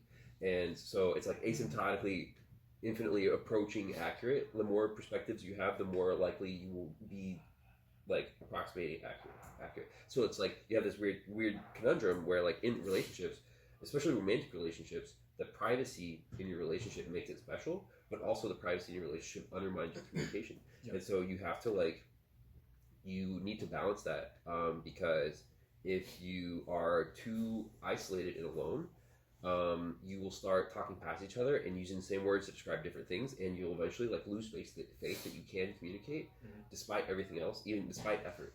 But if you are too public and not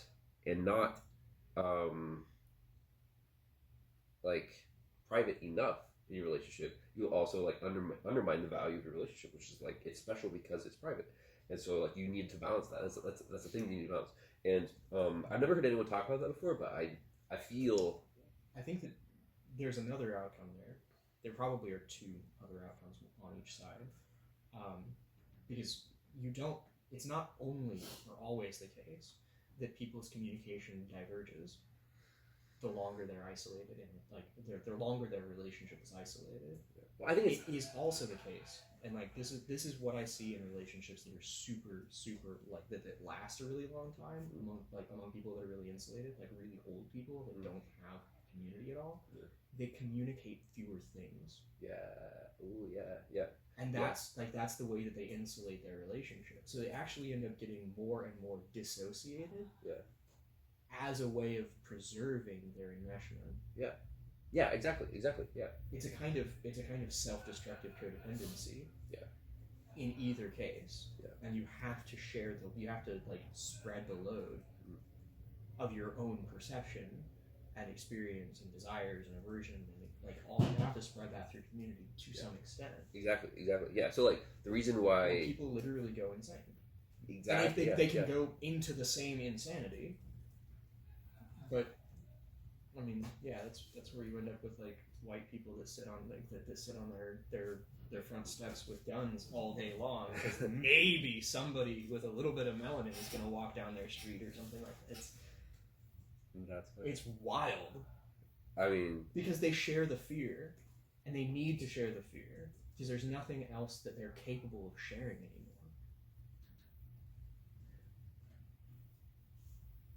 And our political discourse is usually the only thing outside of their relationship that those people have access to.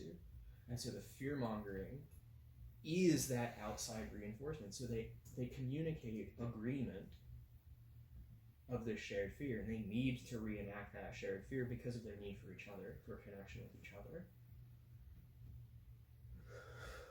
But then their grandson turns out gay, or their granddaughter dates a black dude, and they have to face that shit.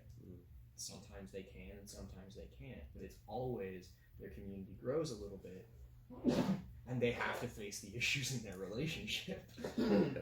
Okay. So the reason why solitary confinement is torture Wait, I'm not 100% sure about this, but it's been an observation of mine that like your perceptions slow down when you're alone because being around other people speeds up your perception. It's literally like it's like being in the fast lane. And then like when you are alone, literally just like everything slows to a crawl. All that validation that other people do for you, you have to do by yourself. And so like necessarily everything moves at like whatever degree you are isolated. That's how slow things are moving. It's like imagine if you were like the last person alive on Earth and it's just you. Like I definitely have not figured out like why nature actually keeps people sane in like extreme isolation scenarios, but there's definitely a real element to that where it's like and I don't think that nature necessarily like acts like another person, but like maybe it's just like soothing sort of does. So perception, it's like I definitely think that like when you are alone you sort of revert to animalhood. Like it's like your prospects for the future. Like I think the reason why we need other people is because like other people are complicated, and in order to perceive into the future with other people, you like it's like your forebrain is like was built for that. Like we have like a really developed forebrain. At like this is what I've heard. I don't know. I haven't studied biology, but like they said that we have developed forebrain, and the reason is because we need to be able to predict the future, and that's because like we're surrounded by other people, and other people are complicated. In order to figure out what's going on. Yeah, but we were pack mammals before we had complex societies. Like complex society emerges after we're interdependent as a species. So it doesn't make sense to me that we would have this physiology because of other people, because other people happened first. If that makes sense, like it's not we have this physiology in order to do society. It's we have this physiology because we've been doing society. Just like you go and exercise, and your physiology adapts to your behavior. That's actually the way genetics works. Genetics affects your behaviors, and then your physiology adapts to those behaviors primarily. So like there is a gene which is heavily correlated with smoking, or with lung cancer, but it doesn't cause lung cancer. What it causes is oral fixation. That's I have really strong oral fixation. Yeah. So like, but the thing is that like even there, the behavior is genetic, not chemical. It's not your chemistry, it's your habituation. And so we're measuring these genetic markers, which are about heritability in family lines. And the family habituation, the environment that you grow up in, is what's correlated with those genetics. Yeah. It's definitely like chicken and egg, sort of. No, it's the egg. It's always the egg. Like this is a long answered problem in biology. Yeah, I know the egg came first, but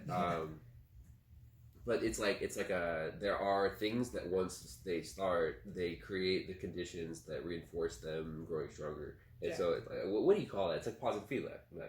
I mean, that's why I'm saying like the opposite of recidivism is transhumanism.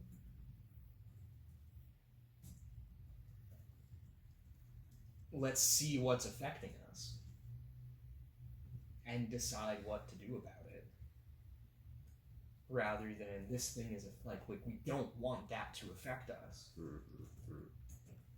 Wait, why is that irresponsible? We were talking about before. Like, why is recidivism is the opposite of transhumanism? Sure. Because it's not just a conceptual difference; it's a conceptual difference and a behavior response. Yeah. The concept of recidivism doesn't have a direct opposite in transhumanism, but the concept and the behavior together are directly opposed. Are directly opposed by transhumanism, the concept and the behavior. Yeah. So the meaning doing dialectic. Hold up. I'm gonna do something about this. I'll just leave it. That's done? What? That's done? No. Come on. I'm gonna tell this guy to take off his lab.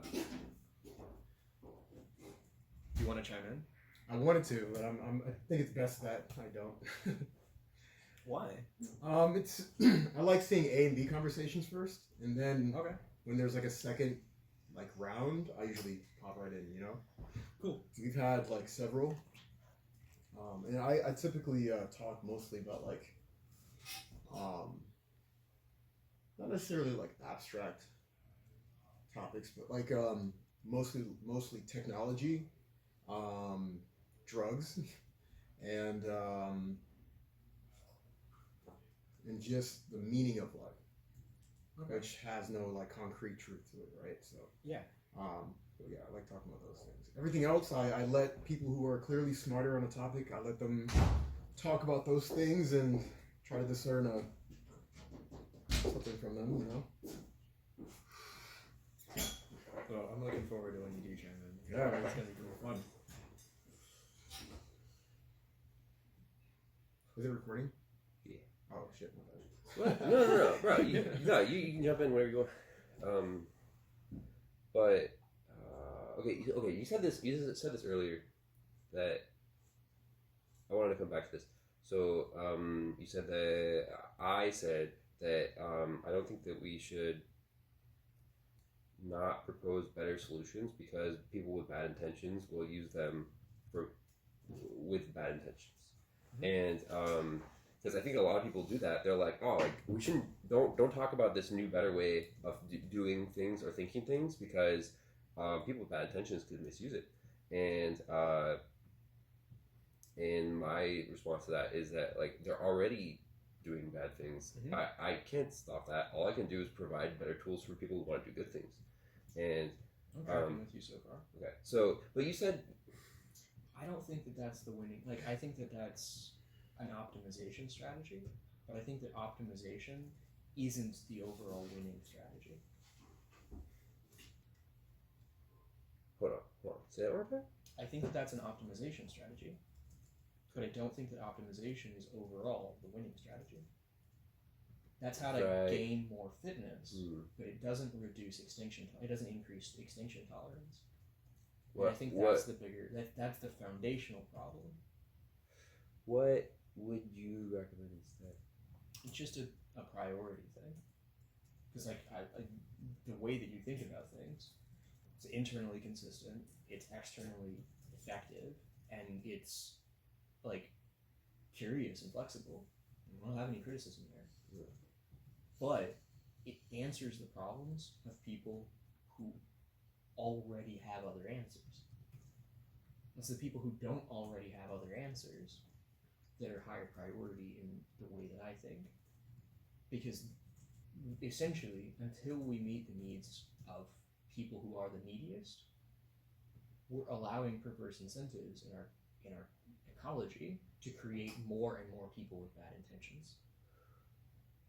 I don't want there to be this like divergence in our species. I want to maintain the cohesion of our whole species and include as many people as possible, because I think that those, like, if you're trying to solve a problem and you begin by trying to say, like, what is the best answer to this problem?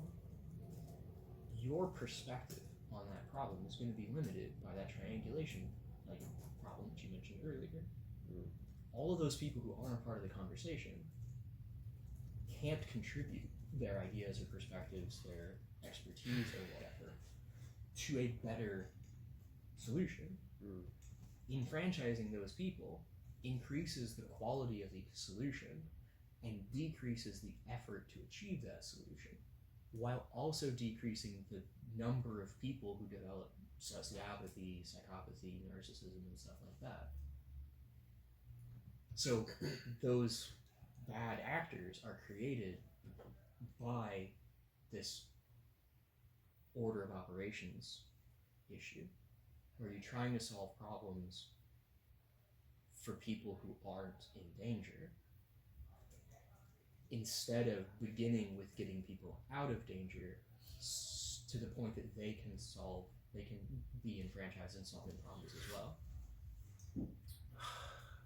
You have to do both. The goal is both. Yeah, the and goal is if you do definitely one instead of the other, like if you're only enfranchising people but not also progressing, that's not enfranchising either. That's not actually Well, I'm definitely not trying to withhold the information. Oh no, totally. No, but how do I enfranchise the people who need it most if I am not withholding the information? Because it seems like, okay. For example, okay, imagine it wasn't this. Imagine it was some.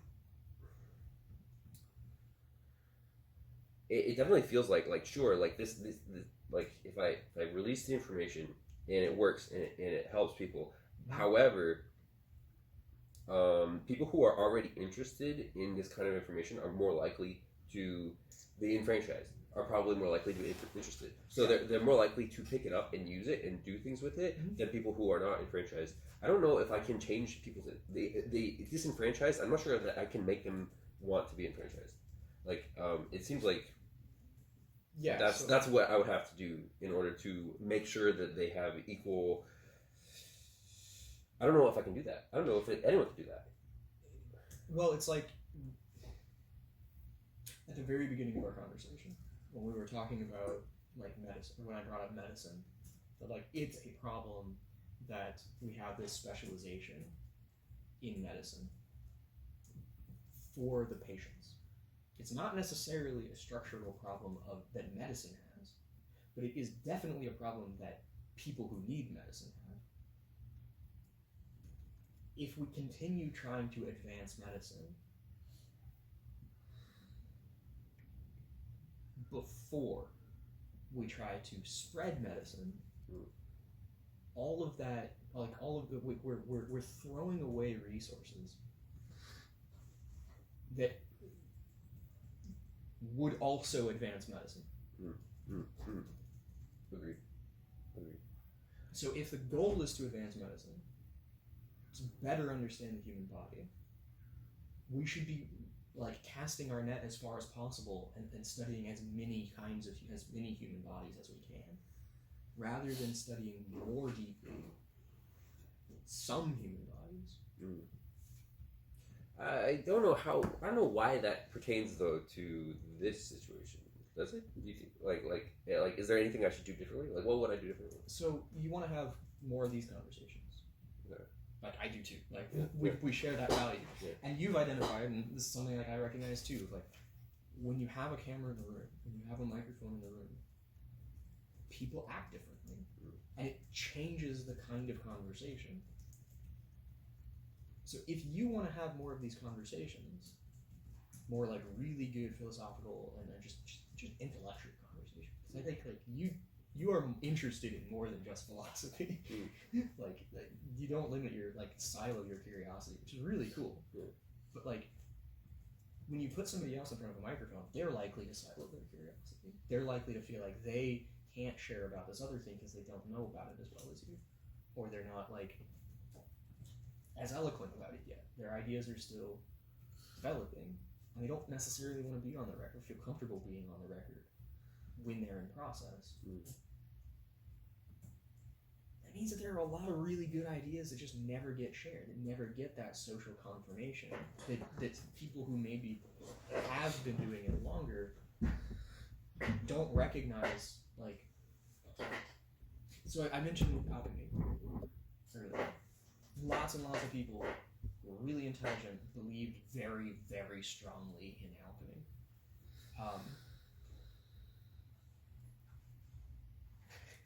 The Kierkegaard thing is another example, where there were a lot of scientists who were very deeply religious. And Kierkegaard comes out and he writes a paper that really puts religious experience at the center of science, and because it's the only way that you can integrate them, that you can integrate spiritual experience with science, is to prioritize the spiritual experience.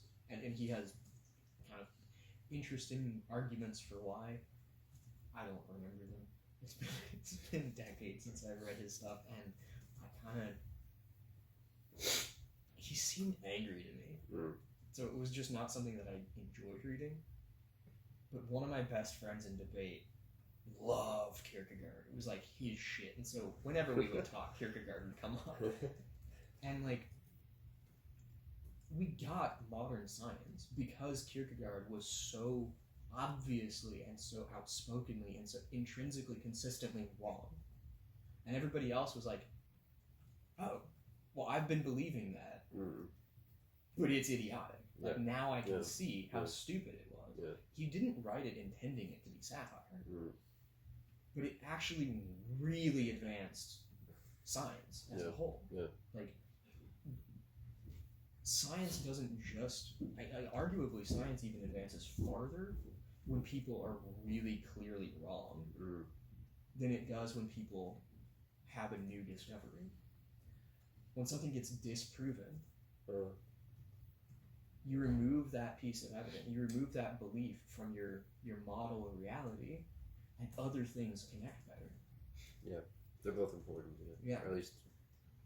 So, the kinds of things that will make reality more functional, farther and faster, I think are removing things from our reality or from our belief, or removing beliefs that are harmful, like magical thinking. Like, I'm convinced. This is probably wrong. But I am still convinced that The Wealth of Nations was kind of satirical. Really? Yeah, because he wasn't writing it as an essay. It didn't have a goal. It didn't have a purpose. He was writing it as a system. The genre of literature that he was doing was system. He was just trying to say, this is what wealthy nations are. This is how wealthy nations function. And he was writing it as a Scot. Wait, remind me who wrote Wealth of Nations? Oh gosh. This was like John Locke or something? No, similar time period. Yeah. This is like one of those like super influential books that influenced like early America. John Smith? I'm gonna check. I feel like I might have read this book a long time ago. I read a lot of books a long time ago. Okay. And like Marx was also a student of Hegel. Like, they would have known each other.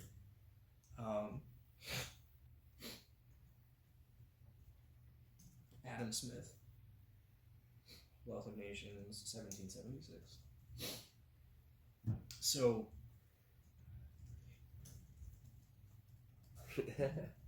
England is colonizing Scotland. This Scotsman starts writing a book about, here's the system of wealthy nations, and he writes into it stuff like the invisible hand of the market, and like all of this stuff is so irrational and so unscientific, but it has to be there for the system to function. He's describing how dysfunctional the system is, and he's like specifically trying to do it as a Scot, because the English are taking all of the ideas from the Scots and saying like, this is us. Like they're doing like this colonial appropriation of Scotch and Irish culture and academics, specifically Scottish academics and Irish culture, and saying now this is Britain. But it wasn't. It wasn't work that the wealthy nations could do, because the wealthy nations have to have these magical concepts. They're intrinsically they have these necessary breaks from reality, this sort of necessary psychosis. If you understand that psychosis, you can affect it. Here's how the system functions. Go fuck it up is kind of like the way that I think is Adam Smith's intention.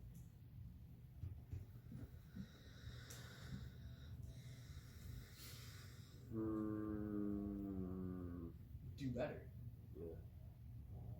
Instead of, like, he wasn't writing it as a prescription, he was writing it as a description. I think that tracks. That tracks. Or at least like, wait, Churchill said something like, I think he said democracy, or was it capitalism, is like the worst system except for all the others. Yeah, and I've heard that said a lot. Like, I don't know if that was about democracy or if it was about capitalism, but I feel like it applies to both, you know, like... I mean, you could say that about anything and be equally wrong. Because, like, We don't have alternative systems that are better. Like, they might exist, but we haven't, like, I don't think we have put in the work to discover what they have better systems that have existed, and it's taken huge amounts of work to stop them. Well, Oh, okay. What is better? I mean, the Soviet system was better than the U.S. system, kind of objectively. For what?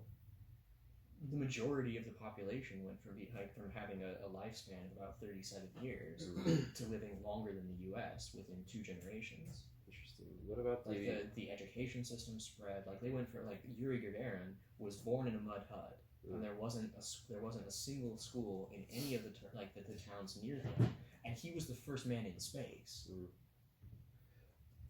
Okay, hold on. There's something I want to talk with you about. Like, I feel like you have an implicit belief that we should be.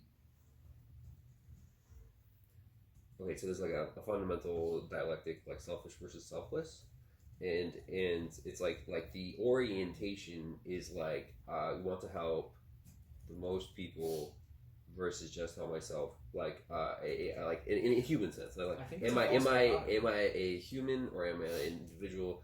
I think. Okay, I'd like to hear why, but I do think that there is. I used to be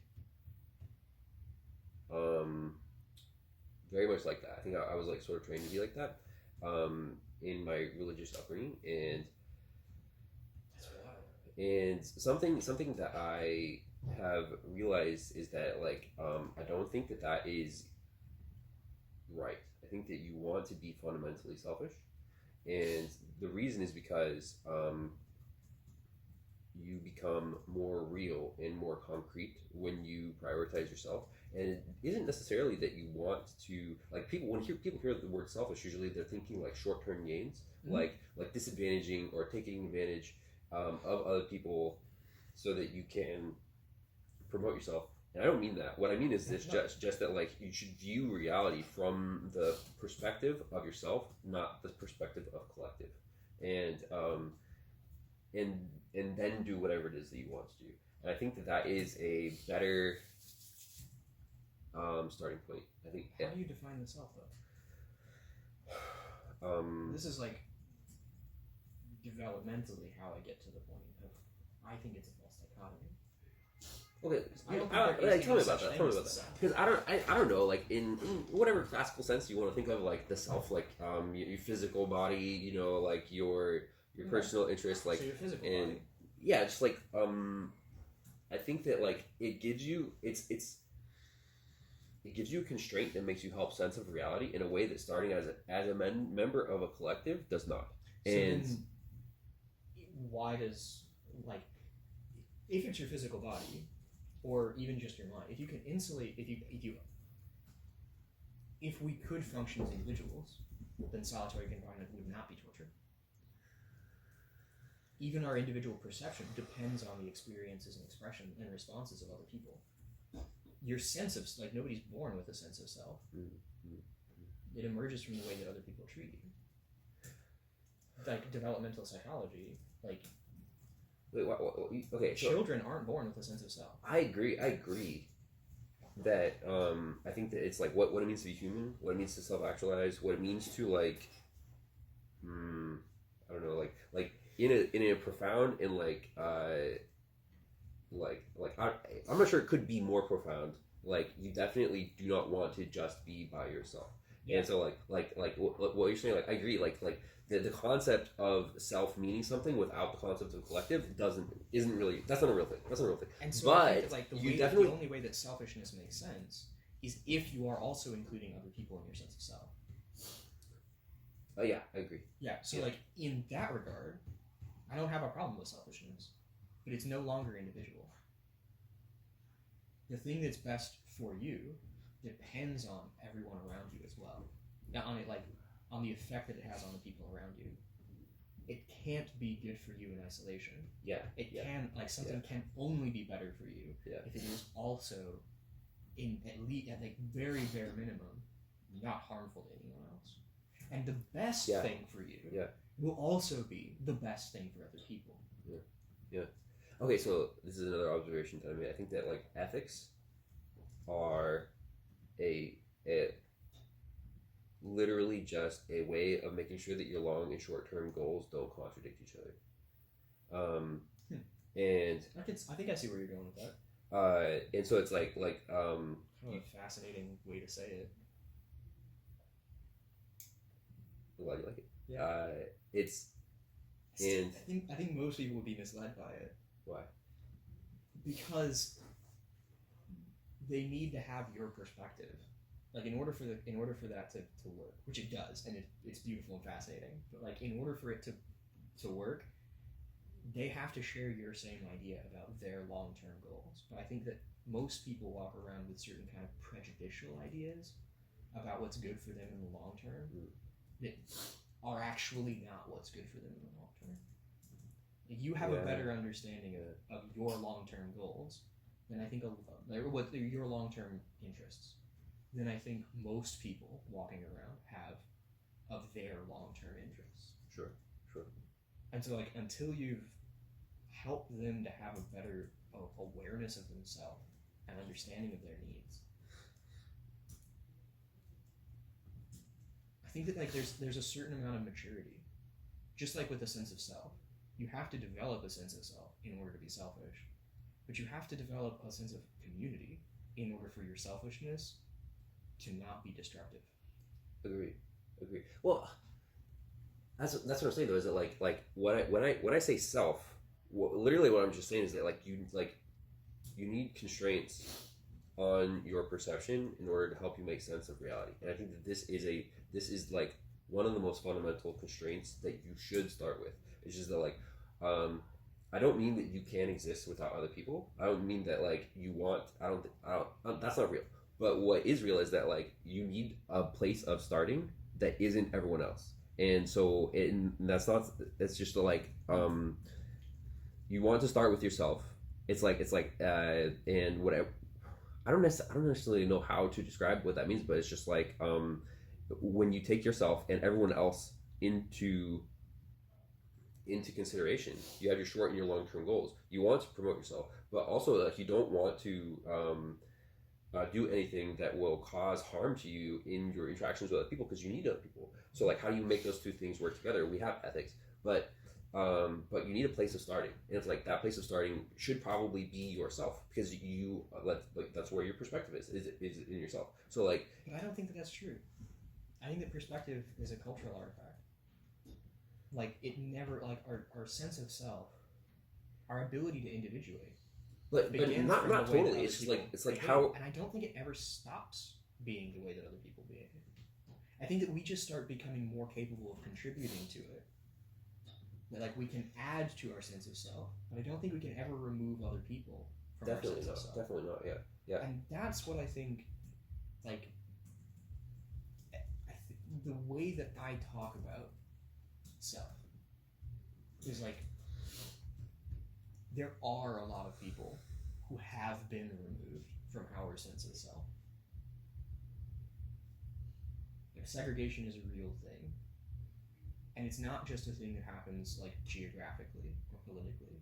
It happens culturally, it happens mimetically, and it even happens linguistically.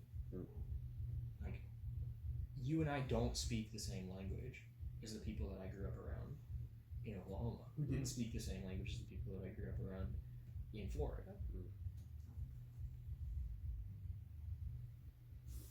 It's harder to include other people's experiences in our sense of self when we have this triangulation, like we have poor triangulation. We don't see ourselves as a part of their community. We see them as a part of ours. I'm not saying that you shouldn't factor in community. I just think like you should have one starting place, not many. Does that make sense? Like you should try, and it's like more than not, like maybe like a 60-40 sort of ratio. Like I think it's the other way around. I think that is like a fundamental sort of disagreement. The goal is to add more of yourself, to add more self-efficacy, more self-awareness, and more sensitivity from your individual perspective. But that individual perspective is something that emerges throughout your life. Yeah. And it's kind of paradoxical that like the more self-aware you become and the more sensitive to yourself you become, the more extreme your empathy is. Yeah. And like I think a lot of this individualism in our culture comes from the fact that there are so many people suffering around us that empathy is like constantly overwhelming, like especially living in an urban environment, like walking past people clearly suffering. Like every day I see somebody having the worst day of their life, and like usually it's 3 or 4 people that I see having the worst day of their life, and it sucks. The only way that I can functionally like keep functioning is to insulate myself from my own empathy for that person. It's a survival strategy when in a tyrannical system, but it's a response to that environmental pressure. Don't think it's innately human. I actually think it's innately inhuman. And then if we're trying to change the structure so that we can be more sensitive to ourselves, we should start by addressing these things that hurt to see. Okay, hold on. So how about this? This axiom: you should maximize gain, not minimize loss, because I think that the dichotomy is. I think that that's also a false dichotomy. That maximizing gain is only possible in a sustainable way after you've already minimized loss. Like the Marine Corps calls it a barbell strategy. Like, hold on, let me finish the sentence. Yeah. Which is like maximize gain, not minimize loss, because when you do, you naturally turn your attention into opportunities, right? The latent potential in the unknown, and there's more latent potential in new opportunities. So whatever you're trying to do, you'll do it faster and better in ways you can't quantify until you adopt that perspective and start looking for new opportunities. And one of my fundamental suppositions is that there are a bunch of spectrums of perspective in life, and in I don't know about all of them, but maybe most of them, what it means to maximize gain is that you should prioritize one side of that spectrum, and instead of the other. And that doesn't mean that you do it exclusively one side. It just means that it's like a little bit more, like there's a tiny prioritization on one side rather than the other, and that's what it means to live well, is that you prioritize one side rather than the other. It's like you should maximize gain because you turn your attention to new opportunities. It's like, what is more reason for this? What is your idea of an opportunity? Like, how does somebody become aware of an opportunity? I don't think I understand that question.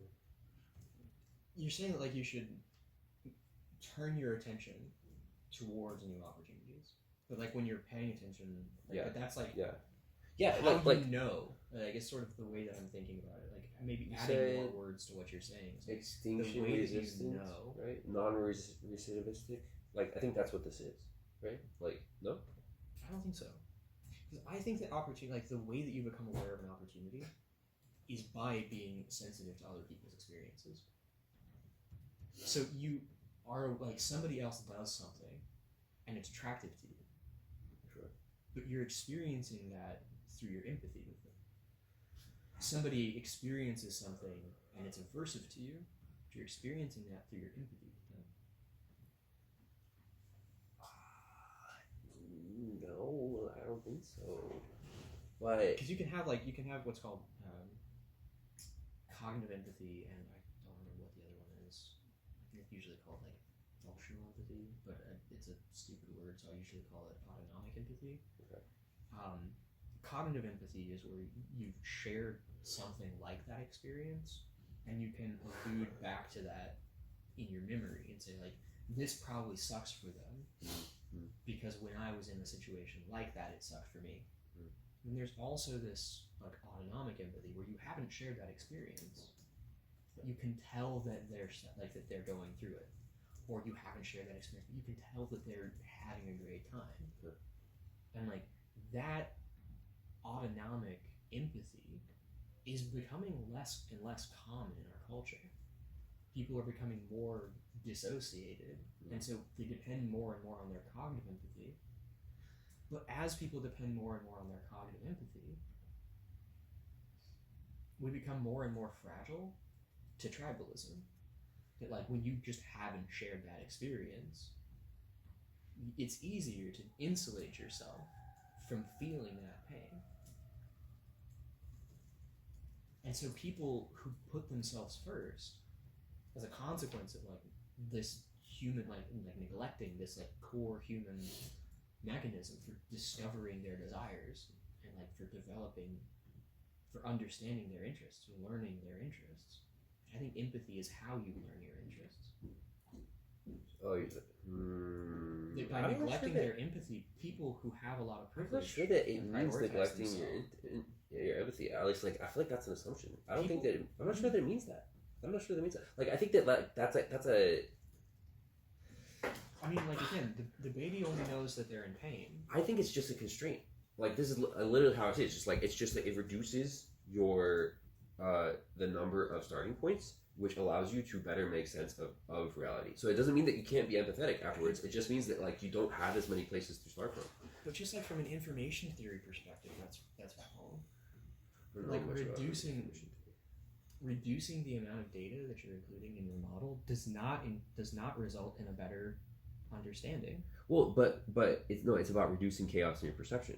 That's what I mean. Like sometimes you can overwhelm your perception with too much information. That's a better belief, but that's not a better understanding. Oh, I feel because understanding is like this, like on the confusion axis, not on the belief axis. This is interesting. I feel like this might be a situation where my perspective is forward and your perspective is backward in time. Like, because in retrospect, I think it makes more sense to do that. But in prospect, or to make sense of the future, to make decisions about the future, you need constraints. Making decisions about the future and making like assumptions about the future are completely opposite things in my thinking. You make a decision. Well, you need assumptions, but but you need to be able to make decisions, and you need assumptions. You do need assumptions. Yeah. So like understanding the future and making decisions happen. Like you try to understand the future, and then when you run out of understanding about the future, you start making decisions. That's kind of the way that I think about it in order of operations. It's like, if I was infinitely intelligent, I could include all of the information, all of the data, and be like very highly accurate about the future. Yeah. But all of that information, like all of that energy that I'm putting into collecting and synthesizing all of that information is energy that isn't available to me to act with. And so, like, what you're describing is something more like pragmatism. Yeah. But I want heuristics. Yeah, exactly. I want good heuristics. And I think that, like, good, like, having a heuristic and calling it good are at odds with each other. Calling it good? Why? A heuristic is always going to be compromised. It's always less than good. You don't think we need heuristics? I think we do. But I think that it's a conceit. It's a concession. We don't understand well enough yet, but we need to do something about it anyway. Oh, okay, I understand. If you treat your heuristics as I totally agree. Like, understanding is way better than heuristics. Yeah. Like, and so okay, your focus is on trying to understand rather than trying to be able to make very long term. Yeah, I agree. Like, in the short term, heuristics suck by comparison to understanding. That's definitely true. And there have been like many times when I've like been trying to develop a heuristic, only later to figure out what actually. Yeah, like the underlying system, and then both of us were raised religious. Yeah, like that. Yeah. But in the meantime, you need heuristics, no? Like it's not until you have that understanding. I think about it more as like you need the understanding and you use the heuristics, but the tool should never be more valuable than the work. And so if we start valuing our heuristics over the actual outcomes, that's religion at that point. Like you're defending your belief against reality as it happens. And I would say like we should always start by valuing the reality for all of its chaotic messiness as much as we possibly can, as much of reality and as much value in it as possible. And because we have to do this like heuristically. I think, and I have some poorly worded arguments for why. I think that we will get the farthest towards our very long-term goals by answering the most common and most extreme needs that people have. Where like the more that a person is okay already, the less their needs are going to be useful to us in like learning more. But like learning from the people that we know the least about is going to be the most beneficial to our understanding. And because we have a limited amount of time and we have a limited amount of intelligence, we should prioritize the data that we understand the least, because it's going to change the understanding we already have the most. And that change in our understanding will result in more effective and more efficient heuristics, which are better in the short term. Perhaps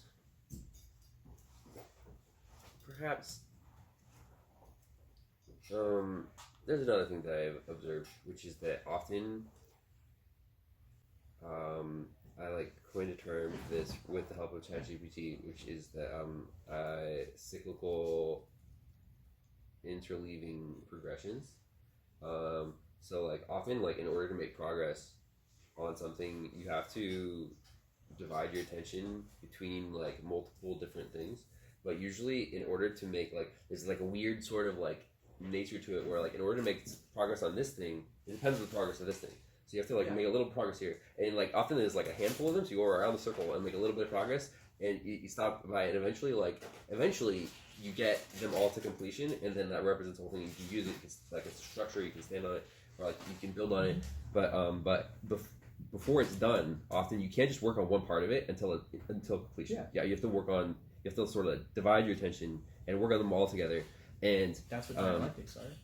Yeah. I think that like all of the spectrums, all the dialectics have this in their nature, where like in order to advance, usually there's a rhythm. You go back and forth, and so like my assertion earlier is that you should prioritize one side of the spectrum, or like one side of the dialectic, is that comes with.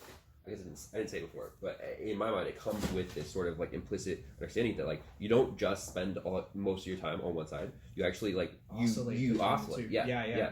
And okay. And so I think the disagreement that you and I have is like not at all conceptual.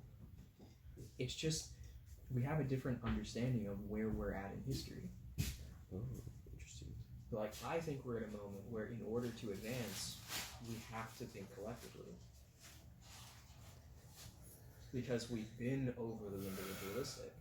We've gotten as far as we can in that way, but continuing to over-optimize is going to make us, like, overly fragile. Like, I'm not saying that, like, optimization, like, that fitness is bad, but I'm saying that, like, our species is at a moment where like becoming more fit will actually make us we are evolving towards our own extinction because of this individualism, and we need to think in this up. We need to start solving problems collectively. You're trying to solve like societal problems. Yeah, I'm trying to solve individual problems. I don't think that you're going to be able to solve individual problems, because this is what happens when you have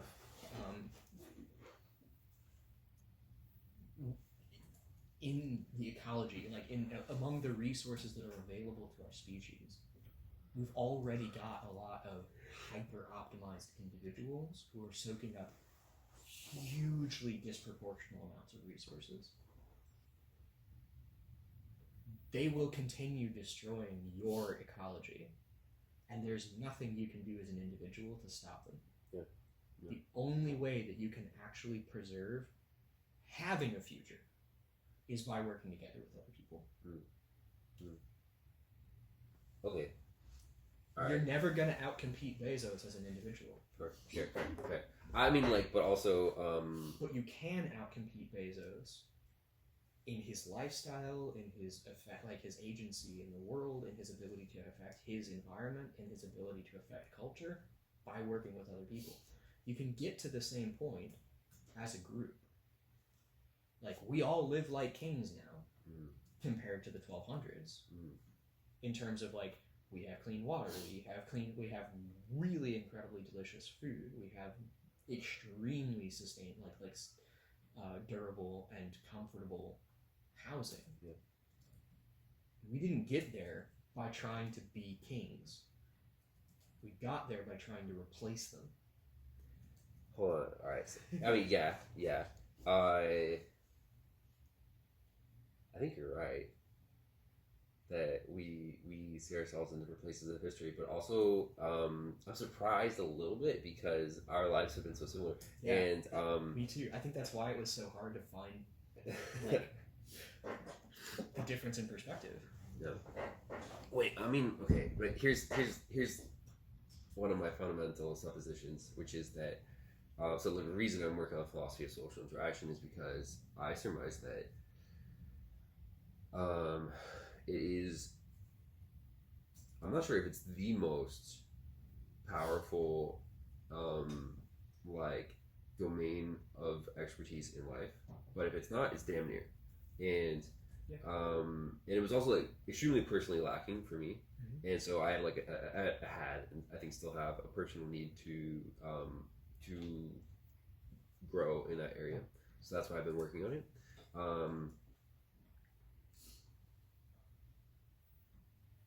But if it came to my attention that there was another more powerful domain of life, I think I would turn my attention to that. I'm interested in yeah, I don't know. Anyway, that's like why I think that's why I've been focusing on this axis of understanding. And I think you've got the right problem. I think that it seems like, just from the little bits that you've shared about like your habituation, your childhood, your like becoming yourself, people didn't really value you as an individual. And like on a personal trajectory, you valued the community, and the community didn't value you as an individual. And so like your personal response to that, of like valuing yourself as an individual, is exactly the right approach for your personal history, for where you're at, and the discovery, the work that you're doing there will absolutely be valuable to everybody else, to the extent that you have that they also need to be valuing themselves and have not been adequately valued by their communities. My perspective is the failure was your community. And I want to improve the community so it doesn't fail more people in valuing themselves as individuals. that's really cool. That's it. We're tackling opposite sides of the same problem. Yeah, I'm trying to solve for the people who failed you, and you're trying to recover from their failure. Yeah. So we're comrades. Yeah. It's the same work. Yeah. It's not actually, it's a false dichotomy. This process of dialectics always results in non-conflict. Yeah, I think so. Yeah. I mean, like, it's like... I think the limit there is actually IQ. The number of factors that you can hold in your head in comparison together. The limit for what? For understanding. Oh. For, like, dialectically, anyway. How many pieces of information can you hold? And everybody has a limited amount of information that they can hold in comparison. Which is why conversations are so great. Because you can hold information in your head and combine it, compare it, that doesn't need to be held in my head. And I can do the same thing.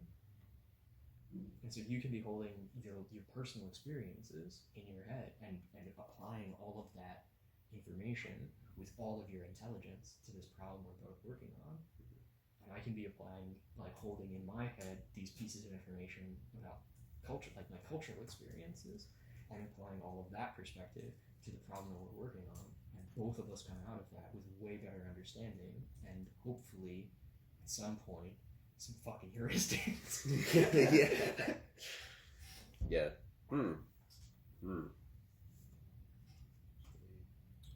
Good. Really interesting.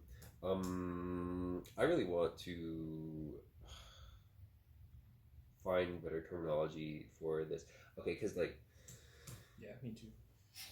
This dialectic. Okay, so what are the words? Oh, I'm still writing this out. I want to ask ChatGPT to help with the terminology. But you said recidivistic. Mm-hmm. I don't even know if that's a word. That's just something that I came up with while I was, I don't know, like wait. Let me Google this. 14 or something. Recidivistic. It was very effective in communicating, like what I was talking about in the community where I was at. Yeah. Okay, so actually, it is a word. A convicted criminal who reoffends, especially repeatedly. It might not be. We might need to coin our own word for these things, but cultural recidivism, where we keep reenacting the same things that cause the problem instead of like, I don't know, reparation. Understanding. Oh, okay. It says understanding and evaluating a person's beliefs, values, and practices based on their own culture rather than judging them against the standards of another culture. Mm-hmm. Whoa, this is crazy.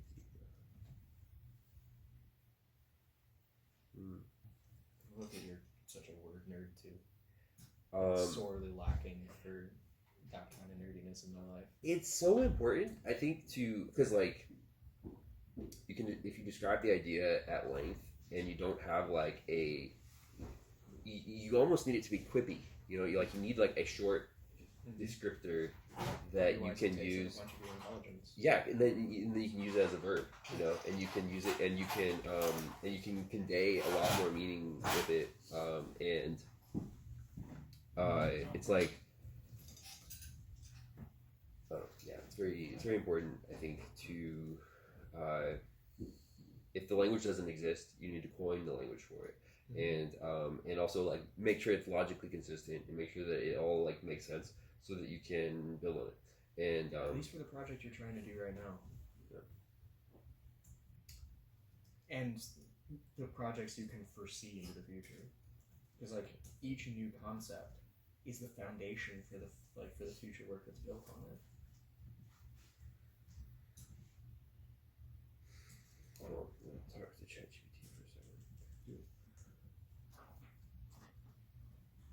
How are you doing over there? Good.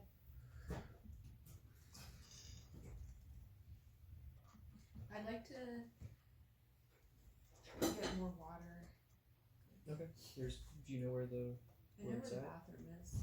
Okay. Is there a washroom? Yeah. Cool. I'll go explore. It's like in the little kitchenette thing. Hmm? It's in the kitchenette there. Cool. It's like, what are those, like 5-gallon buckets? The spigot? Yeah, it's a big water filter, 2 5-gallon buckets. I can show you two whenever you want to.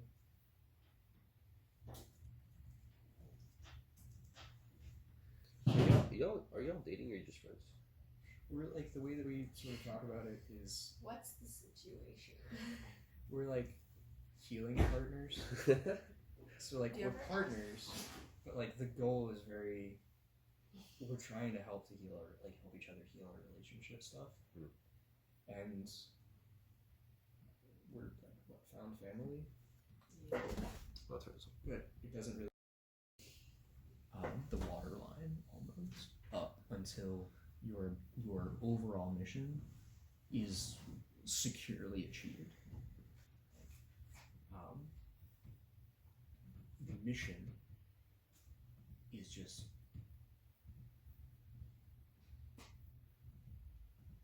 ouch. Mm-hmm. Non-ouch. Like of all organisms, it's just non-ouch is the mission. You said, what was the word you used? Aversion. Yeah. I still think that like attraction and aversion are already narrative. Okay, then why do you say aversion if it's narrative? Because it's like by that, like it's real, but reality is always narrative.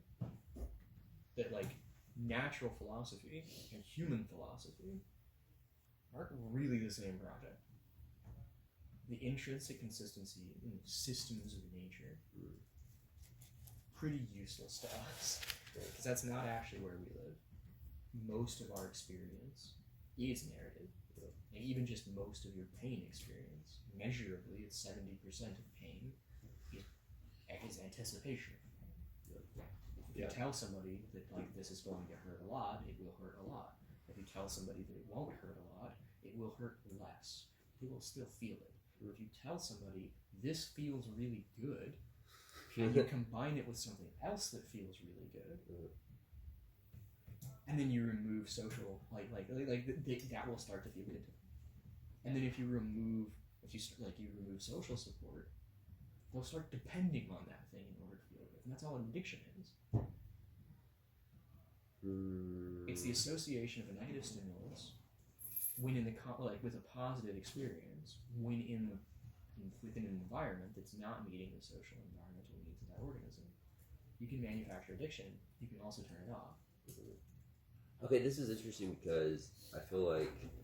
But you can only do it. You can only address addiction culturally. I feel like there must be a hidden caveat somewhere because. There's always will be. It's like no, like what you're saying. I think is definitely true on some level. At some point, there's definitely like some like spectrum of human experience where what you're saying is 100% true all the time. But I think there's also like diverging situations where it's really not. I don't think that there are extremes of experience where pain and pleasure are not perception. Like they are distinct. Also, sorry to jump in here. No, please do. So I feel like the sort of social model for addiction, like how does that connect to situations like so many people, their first point of contact with drugs is like prescription medication for after surgery or something like that. Are you arguing that 100% of those people were in a situation where their social needs were not being met and that's why they became addicted? Because I feel like, I don't know, like... It's based on an Air Force study that was done after the Vietnam War, where like a hugely overwhelming number of the people who came back were were hooked on opioids while they were there. It was just that's how you got through that war. Sure. Yeah. And the VA hospital looked into it was a big issue.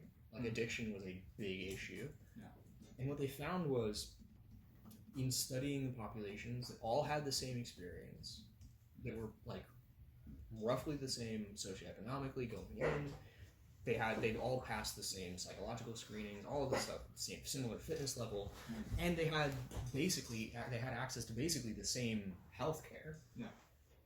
That people who returned to like stable families and were able to get back to work, like in jobs that were like that met their economic needs, stopped needing the opioids without any added treatment. Okay. So and the people who came back and didn't.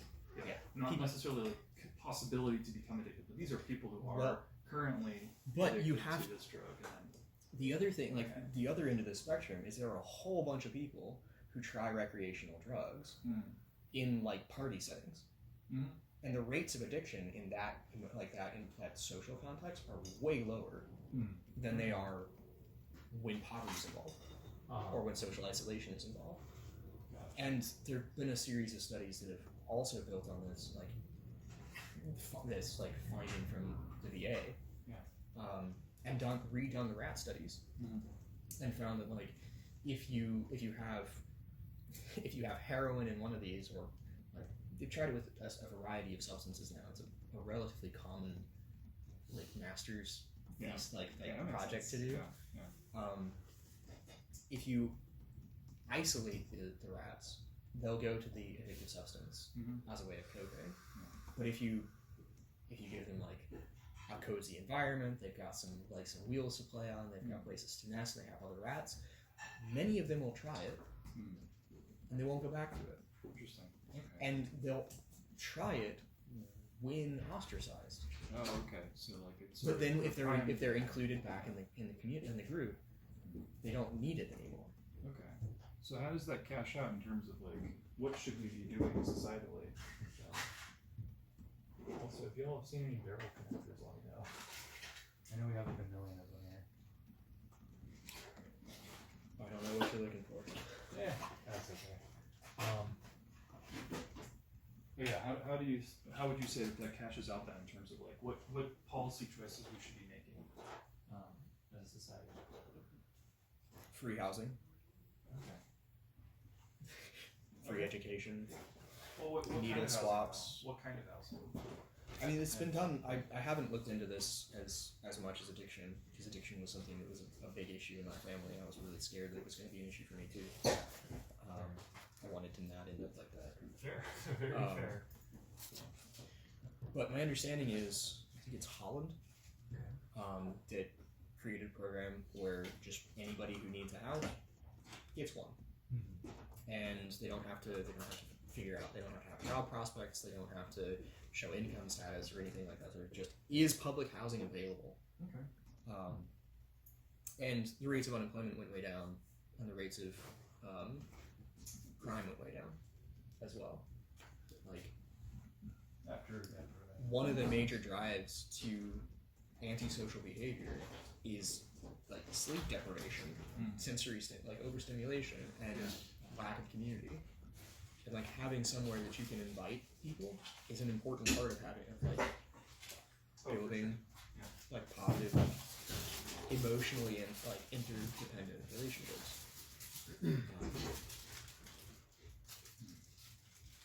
I think that's a fair argument in favor. Yeah.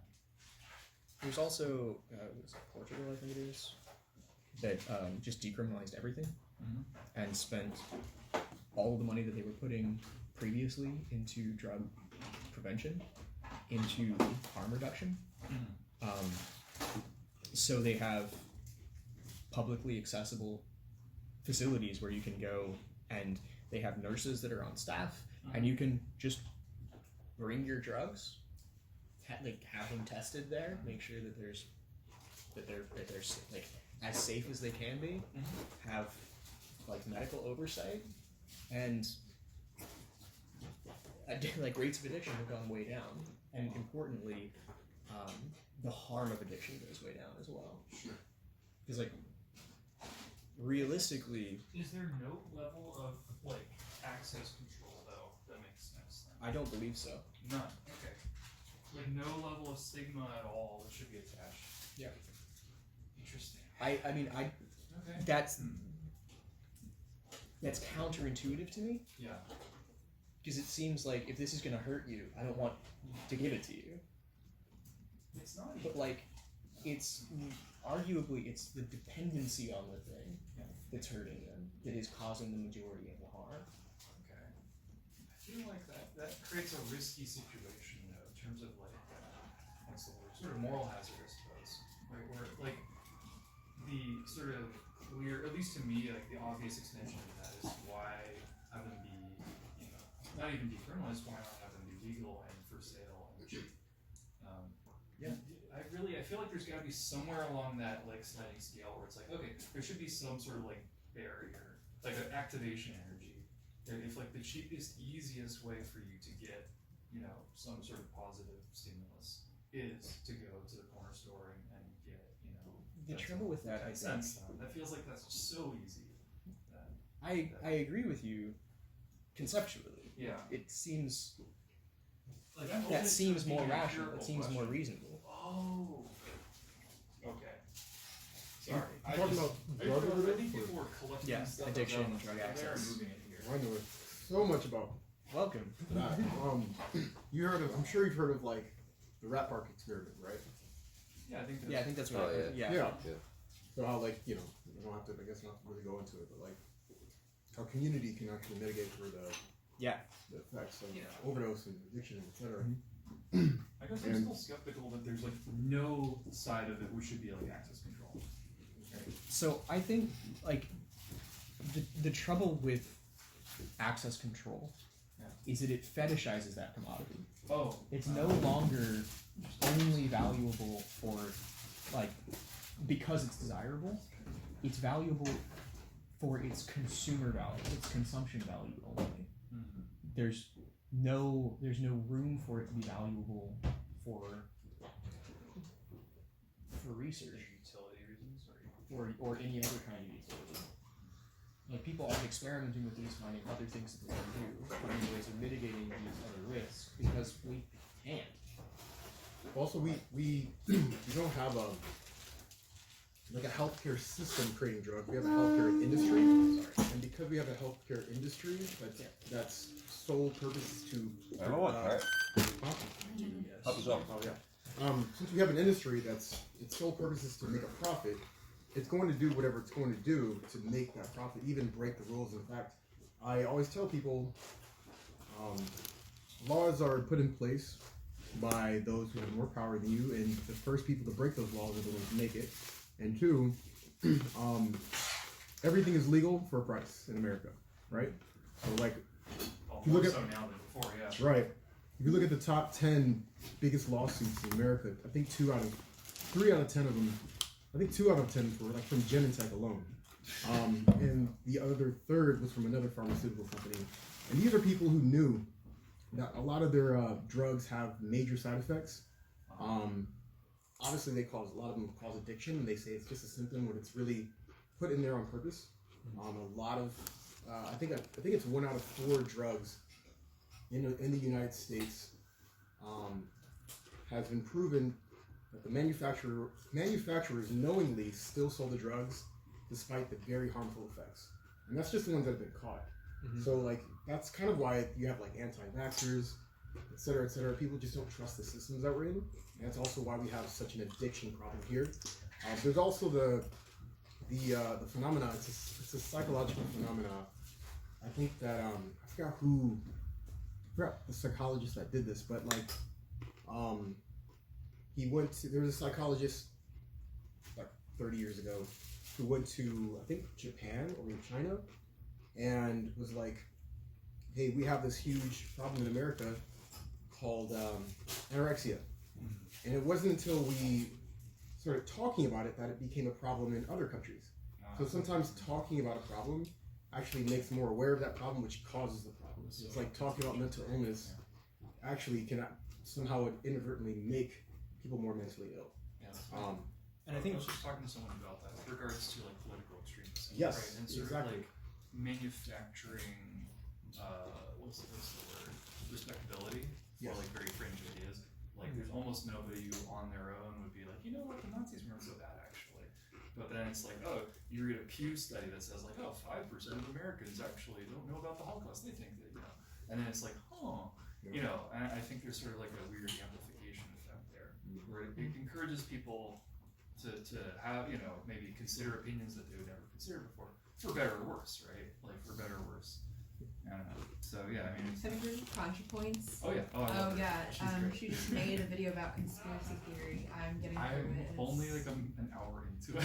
It's so wonderful. That's a 3 hour. What's it called? Yeah, it's It's one of the 3 hour ones. I haven't tried. What is that called? There's ContraPoints. the Twilight one too. It's like She's 3 like an hours. ex-philosopher. I had to like, watch that in YouTuber. I think 5 sittings Oh yeah. because it was just so Actress. intellectually and emotionally dense.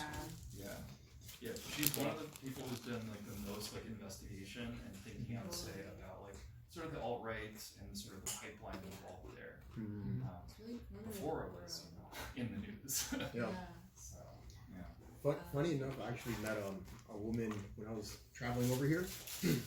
I met a woman who's like whatever Fox News says, it's solidified in her brain. And I love this woman to death, but some of the things that come out of her mouth are just scary. Yeah. Because I know her family, her neighbors, people I was surrounding myself with in that small town. it's a long story, but I got stuck in a small town, and the things they believed were just insane. I think it would seemingly be insane, but when you're in an area, like think of San Francisco, there has to be a collective way people tend to think, you know, and eventually that's going to happen. You're going to start pushing out those who don't think the way you think, right? So she was, I'm not even going to begin talking about the stuff that she believed, but. Do you think she was one of the people pushed out, or do you think she was pushing people out? Good question. I don't think it actually works that way. No? No. I think that. I don't think she was pushed out though. I mean, I think she just, she was surrounded by people who were just like, because we live near an airport, and she was terrified of Muslims, for example. And she's never met one. It's just the funniest thing. And she's like, yeah, they're gonna come over here and they're gonna mess up the airport. And I'm like, no, like that's not how that works. But her neighbors were like, yeah, and this is what I heard too, and this is what I heard. But that's kind of that area we were in. That's just what they believe in. Yeah, for sure. I mean, I'm half Swedish, and this has been a conversation for like the last decade or so, ever since the Syrian civil war, basically. Yeah. There's been, migration and a lot of refugees in Europe, but what you're describing there is specifically like the places where they end up, mostly urban areas, near population centers. And then the people though who are the most worried about it, the most upset, they've literally never met a person who's not white in their life, ever. Like that's not an exaggeration, right? But they have all these strong opinions about, they're like this, and it's like, and it's so strange how it gets polarized like that. But I think it's specifically like the fact that it is not grounded in any sort of lived experience that is kind of the problem, right? Like, I think there's a certain freedom. It is grounded in a lived experience, which is that you have to agree in order to belong. Okay. Yeah, okay, fair. Just like in and out. Yeah. Yeah. It's not one that's like tribal. Thank you for always bringing carrots. By the way, this is like. It's not the object level. It's at like the social experience level. Sure. Okay. I agree with that. So, if they this is something that very unintentionally schools do. No, that's not. That if you disagree, you're wrong, and you're rewarded for agreeing and not for disagreeing. And so we're all kind of habituated that our belonging in the group comes from being right. Okay. Counterpoint. And not from the effect that we have. Counterpoint. Bay Area culture in particular, I think actually is, if anything, the opposite. I think you're rewarded for being a contrarian. And I recognize the irony of being like, actually, no, contrarian. Wait, but literally. Was anyone educated in the Bay Area? Contrarian, I mean, it's. Oh yeah, go for it. Well, I want to touch on your the fact that so I'm actually from the East Coast, from DC. I came over here recently and went to Skyline College for a year, and I almost cannot go back to that school because of how much pushback I've been getting from the professors and the students on my opinions when they ask for my opinion. So, for example, I don't have a very liberal view on things. I also don't have a very far right. I'm kind of centered about a lot of things, but I just remember a time where colleges used to be a place where you can have ideas and have different backgrounds, and everybody's like, "Yeah, let's just talk about it." But it's not that anymore. It's more of this is a club, and you got to be part of this club. And if you're not part of this club, you're an outsider. And if you're an outsider, you're not getting a job. So for example, we were talking about I think women's rights or something, and I think I said some things that just really ticked off people, and I was like, well, let's talk about it. But the way I guess now people handle that is they'll no, I don't want to you're a misogynist or you're a bigot or whatever words they use, and that's just how they. I've been called all of those things, and I consider myself to be on the left. I'm more center left really, but Bringing it back to counterpoints. Yeah. I do think there are serious issues in left-wing spaces with this kind of purity spiral is the phrase that I've seen for it, right? Counterpoints. She was canceled, right, for inviting someone to do a voice acting bit for 10 seconds or something in a video. Again, they're 3 hours long. Buck Angel. Have you heard about this at all? No. I've heard about it. Okay, yeah. So, for inviting someone to do a voice acting bit for like a random, like 10-second quote or something, who had expressed what you might say are not like accepted opinions or like common opinions. Yeah. Buck Angel. Yeah. Trans man who has a very gender essentialist idea that like gender is definitely a binary. There's nothing in between, and you are born the gender that you are. Yeah. I think also even if you're in the wrong body, like you have to have always been that gender. Gender is not a spectrum. Gender is not something that can change over time. These very fundamentalist about his ideas about gender. But also like the idea of like medicalizing like the transgender experience, like that gender dysphoria is like a medical condition and then should be treated, and like that you should be respected on that basis. It's like a very like drawing the line, like it is a medical condition, gender dysphoria, but you're also not trans. thing that he believes in. So it was really I mean there's a conversation to have there. That's like a million pages, but the point is that this it was kind of like an aside. It was like and this kind of connected to something else that she said, that it was interpreted as being like exclusive of non-binary people, etc. But ContraPoints is kind of like one of the pillars or like the strongest proponents and advocates for trans rights, and they're being cut down on that basis for not having the exact right opinions, and fortunately I think she kind of weathered that storm and came out on the other side of it. But I think it goes to show that like it's a very self-defeating approach, I think. I've seen this with friends of mine, people I don't interact with anymore because it honestly freaked me out, like people getting dogpiled to score points, social points. That's it. Yeah. But also, so like again, it's a complicated issue, right? I think on the other hand, the reason why some people do react very intensely to those things is because they have personally experienced like the consequences of those things in their lives, right? And like are fearful of what the acceptance or like the sort of like dominance of those ideas might lead to for themselves and for people that they know. So I don't know. I think there's on the one hand like, but should we be giving our agency to other people's fear? Or should we be giving safety to their fear for the sake of their own agency? I don't think that's like, binary. How do you respond when I would you're say we scared? should be teaching people to be resilient, emotionally robust, like to have self-confidence and be confident that even when they disagree with someone, it's okay. And those are the real thing. That's the real solution, I would say. That if people feel comfortable engaging in like real arguments and real disagreements, then they won't need to have those walled off from them. Right. But also hopefully then, I mean the other side of that is being able to really actually listen to people who have a different experience and change your mind, right? Not just be like, well, I know I'm right, so eventually people will come around. Right. But how do you teach that? How do you put it together a curriculum to like, I don't know, I have no idea.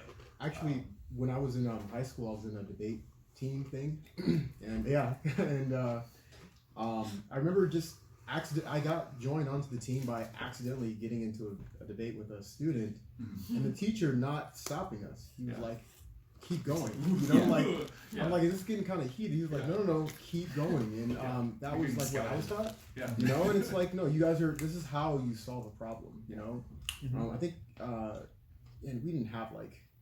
I'm not knocking on this. I'm just saying we didn't have like safe spaces or anything like that. Which personally, I think those things kind of limit or inhibit your ability to even have an intellectual conversation in the first place. But I think putting people in the dogfight or just throwing people in the ocean, which is what kids growing up when I was a kid, that's what we did. Like you were a parent, your kids would go out on their bikes, and you come inside before the lights, I guess, turn on or whatever, and you weren't helicoptering them the entire time, right? Sure. I mean, it's even that was shown, like if you helicopter your kids, they'll grow up to be like pretty problematic for the most part. But I think we're teaching adults that's okay, and I don't think it's okay.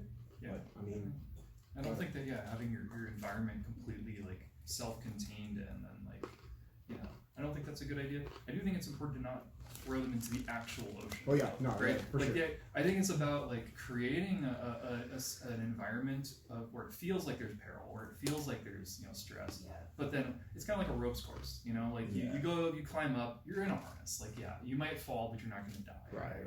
There should be real risk. Yeah. But there should be adequate mitigations. For yeah, that. exactly. Yeah. So I think and then like what education should be, I think, helping kids become more and more capable in mitigating risk, like in observing risk and mitigating it for themselves and for each other. Right. Once you've done that, everything else is creativity. Yeah. Then it comes from the curiosity and right. I know. But that is the way that people get treated here. It's like rejection from one. Well, then I mean, having to go through that process internally and be like separate yourself from all of your experiences. That feels kind of, I don't know, very extreme. The way I heard it phrased was you should try to hold your experiences lightly. That was a very helpful framing for me, at least. Yeah. Holding it lightly, or like defying the gravity of the situation when you can. I have another question though. Have you interviewed Zachy? Have you talked to Zachy at all? I'd be very curious how. I haven't talked to him a lot about his experiences, but I get the sense that he's a person who's very unafraid to define like all of the parameters of his life exactly the way he wants to. Like neither like rejecting nor accepting the social norms. Just I mean, I've talked with him. So it's just going to be this way. But not you mean like this kind of like long form? Yeah, I'm kind of curious though. Sure, anyway, I thought with him. Yeah, I gotta dip, but this is very Yeah. interesting No, conversation. No, Zachy. We'll talk with anyone else, but Tiger. Tiger and I'm B. V. Mm-hmm. Cool. Oh wait, this is actually. Tim. I apologize. So I turned the recording back on after Okay. a break because. Yeah. Anyway, so like if you said anything you don't want it to be in the video, just tell me. I'll edit it out. Oh, I think you should cut me out Okay. for political Sure. reasons. Okay. No, I'm good. Yeah. Anyway, catch you later. Thanks for chiming in. Farley, I did tell you about that time I lived with a Nazi, right? Mm-hmm. Okay. Yeah, I grew up with them, so Did you? yeah. Where are you from? Orlando, well, Oklahoma originally. Oh yeah. and then I grew up in Orlando. Oklahoma, yeah. Yeah, I mean Oklahoma was actually like very like polycultural. Really? Yeah, because there were so many Native Americans there. Yeah. And they are very politically active, especially in like history education. Yeah, no, history is not taught, or at least it wasn't taught in Oklahoma the same way that it's taught anywhere else I've been in the U.S. Really? Because like everywhere else in the U.S. that I've been or interacted with other people's history education, it's been like these 7 or 8 stories that you read, that you go on like a cycle on, and every time you read them in a little bit more depth. But it's very like these are the stories that define you as an American. Yeah. And it's like it's very identitarian. It's very like we're teaching you your history, and you need to learn who you are as an American. Not and like the Native American approach to history is much more like people keep getting hurt here. Let's learn what that looks like and how to help. That's what they've called like decolonial like studies, right? I don't know. I mean, the way that they don't care about like they don't treat history as archaeology. Like that's kind of where I got that idea of archaeology is what you do to study the past. History are the stories you tell about the past. It's a genre of fiction. It's one of the humanities. I have a big. It's not a science. I have like a quarrel against a lot of American history specifically.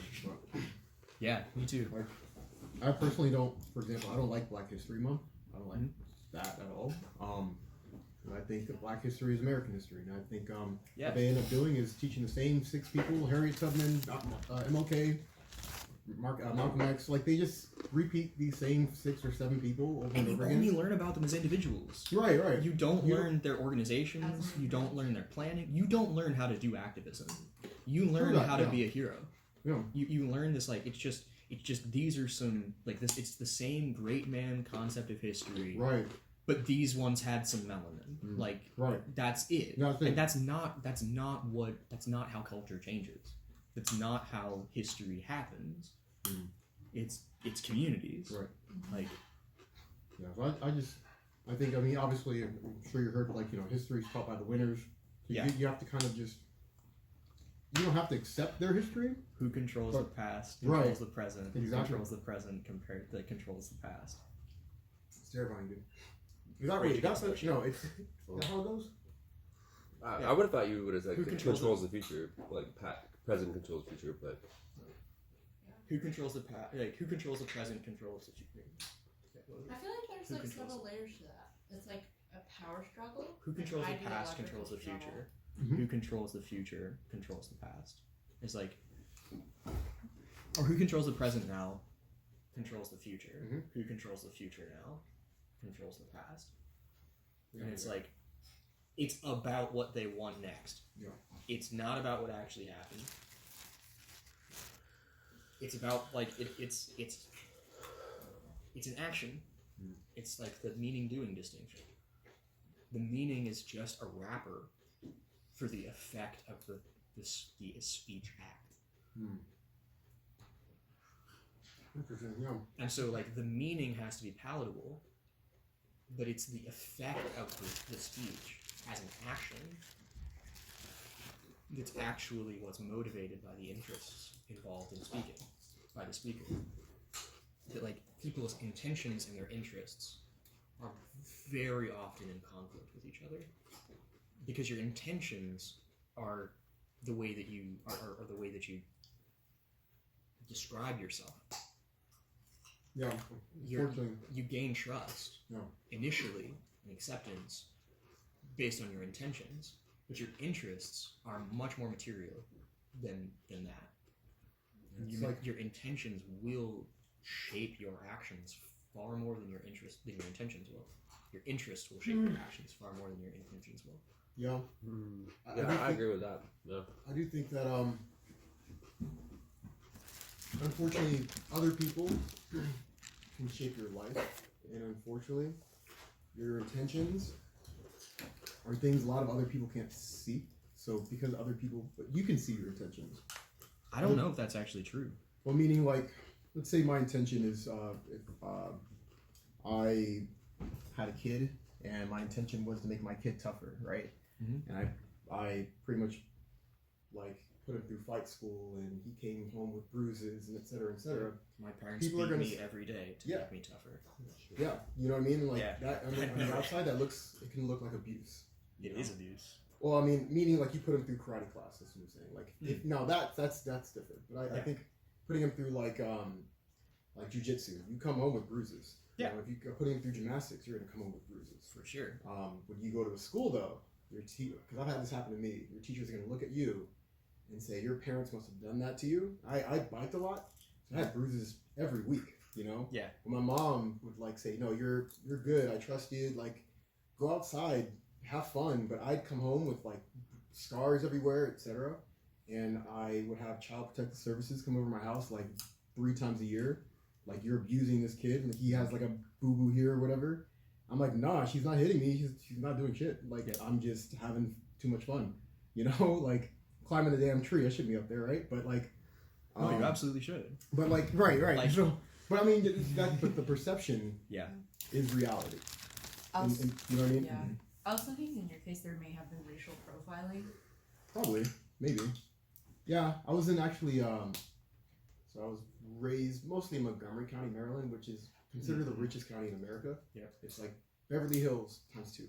Mm-hmm. But I was a poor person in a rich area. Mm-hmm. Which no one liked that shit. So I got expelled. I've never been to a public high school because I got suspended for defending myself. I have Tourette syndrome, so someone like made fun of me for like blinking and twitching and stuff. Yeah. And I would go to the teachers, ask them for help. They would like just ignore, the typical BS, right? Gaslight yourself into being mentally healthy. Yeah. Gaslight yourself into conformity. And it's like my mom was so busy, like it's just. So I just lost it. I beat up a kid. Mm-hmm. I even apologized to him after I did it because it's just not who I am, right? Mm-hmm. Like, sorry, I didn't mean to, like, but you were making fun of me. I'm tired of it. But they suspended me, and they're like, your kid is a problem. Statistically, he's going to be this. He's going to do that. So I got expelled from all high schools. Never stepped foot in high school. So Yeah, bro. And then I realized later on the statistics against all that. Like, apparently you're like 5 times more likely to be expelled if you're a black male than just any other person or something like that. I don't know but I was like, I was never a problematic kid, but I was. 5 times. Fuck. I think it's 5 times doing the same thing as a normal person. I think you're 5 times as likely to be punished for the same whatever. That's in like prison systems. That's in schools. That's in jobs. Whatever. But this is that thing that I was talking about earlier. Like, if we're trying to improve the maximal outcome instead of reducing the minimal outcome, these kinds of statistics get used wrong. Because, like, I'm a white kid. I got expelled because my principal cornered me in a bathroom stall with a syringe for my ADHD. Whoa, fuck. Oh. I've never been diagnosed with ADHD. There wasn't a nurse, like the school nurse wasn't around, and my mom wasn't around either. What the fuck? So I climbed the bathroom stall, went through the drop ceiling, and came out of ventilation for like on the front of the building and walked home. And they expelled me for leaving school early. Whoa, that's crazy. Dude, I was only in that was the only public school I've ever been to, and I was only there for 1 month. I was not allowed to go to a school. I went to a private school for 2 years after that, and that is the only schooling I've ever had. Yeah. Like, I was not allowed to go to school past 3rd grade because my mom was so scared of Child Protective Services taking me away from her because she was abusive. Yeah. But I'm not represented in any of those statistics. No. And so, like, the statistics don't actually represent you either, or me. No. Like, there isn't anybody who's statistical. Right. But, like, we're by trying to, like, lump people into categories like this and try to improve the maximal outcome for those for those people rather than measuring the deviation of, like, here's an acceptable norm, and then anybody who's outside of that norm, let's help them the most. Let's try to learn from them. What's their experience? How are we failing them? Yeah. Oh yeah. What did you call that, like, mechanism? You didn't call it. You said it's not analytical. It's. Well, that comes, like, I get that from the, like, extinction tolerance thing. That, like, the strategy of survival of this ends up removing a lot of people from the concept from the humanities. Yeah. From humane behavior. It removes people from humane kicks. They're subhuman. Yeah. They're statistically not human. This other way is like, no. These are the people who have the most extreme experiences of the things we're all vulnerable to. Yeah. Let's learn from that experience because they're the ones that are most qualified to teach us about, like, what's wrong. Yeah. I don't believe in trying to give me more help because of the color of my skin or something. No. I believe, like what you said, and I never thought of that, but helping those who kind of are outside the norm, or the norm, and just figuring out that, what did this person do, right? So, because I think if you try to swing the pendulum in the other direction, the same thing will happen, but on the other side, you know? So, yeah, like what's it's more like... now. I'm like, no, you need to find the solution. Don't try to, like, ignore the other side. Meaning, back when I was talking about the college thing, I was talking about women's rights. All I did was mention that, like, I've never heard anyone talk about, like, this is like talking about, like, stats and whatever, but never heard anyone talk about the fact that, like, male suicide is pretty damn high. Yeah, and especially with 3.5 times higher than female suicide. And especially with Asian males. I mean, you almost never hear about that, right? Yeah, I've never heard about that. Asian men are the #1, like, highest committers of suicide. Whoa. And I've never, and this is something I had to find out. And, you know, even though the school I was in was majority Asian, they didn't even hear about it. But it's like they didn't care because what we're talking about is women's rights. And I'm like, no, I don't want to just talk about men's or women's rights. I want to talk about how we can get men's rights and women's rights, you know, like in the same bubble. You know, I'm not trying to say forget about women's rights or anything, but I think what they were trying to do was saying, well, we're talking about women's rights, so anything that has to do with male rights is kind of stepping on women's rights. And the real issue, I think, fights. is beginning with the inferiority, like perpetuating the inferiority. Like, women are weaker, women are marginalized, women aren't heard, women, like the wealth gap, like that kind of creates this inferiority complex. It says like, no, I should have more wealth than other men. I should have like more representation, instead of like, actually, are my interests being represented or not? Yeah. Like, what is my life like? Yeah. Because feminists took that it was a bourgeois appropriation of suffrage. The suffragists in New York City, like in the New York scene, were anarchists who were interested in labor rights, and feminists who were stay-at-home moms of the bourgeoisie who had servants, and they were angry that their men didn't want to be at home. They would rather be out in the men's houses, which, by the way, at the time, a working man was a professional role and didn't have anything to do with gender. So the Working Men's Union, which is where you get like Marx and Engels writing the Communist Manifesto for the Working Men's Union, is where the suffragettes met too. The suffragettes were members of the Working Men's Union. They were represented by the Working Men's Union because man and woman weren't gendered terms, they were social roles, and women weren't excluded from doing the social role of men, like of being a working man. But these bourgeois women who were like culturally entitled and overprivileged were like they didn't like their lives. They were frustrated and they were dissatisfied, and they saw other women out there who were who were collectivizing, and they were scared that it was going to take away their servants, that they were going to lose their servants who were taking care of their children, and that their men were on the side of these suffragettes in the Working Men's Union who were trying to give better labor rights. Women were worried that they were going to have to take on responsibilities and have to work at home. It wasn't that they were working at home. They had servants that were doing the work at home. And so they appropriated the language of an actually leftist organization, which was suffrage, and they called it feminism, which is a supremacist ideology, rather than we are all in solidarity because all of us suffer. And this hierarchy is bullshit and we should all abolish it. To, no, I want to protect my rights, to the rights that I get from my privileges from this hierarchy. And I'm going to start picking fights with men. The early feminists in New York City were the ones who were burning down bars.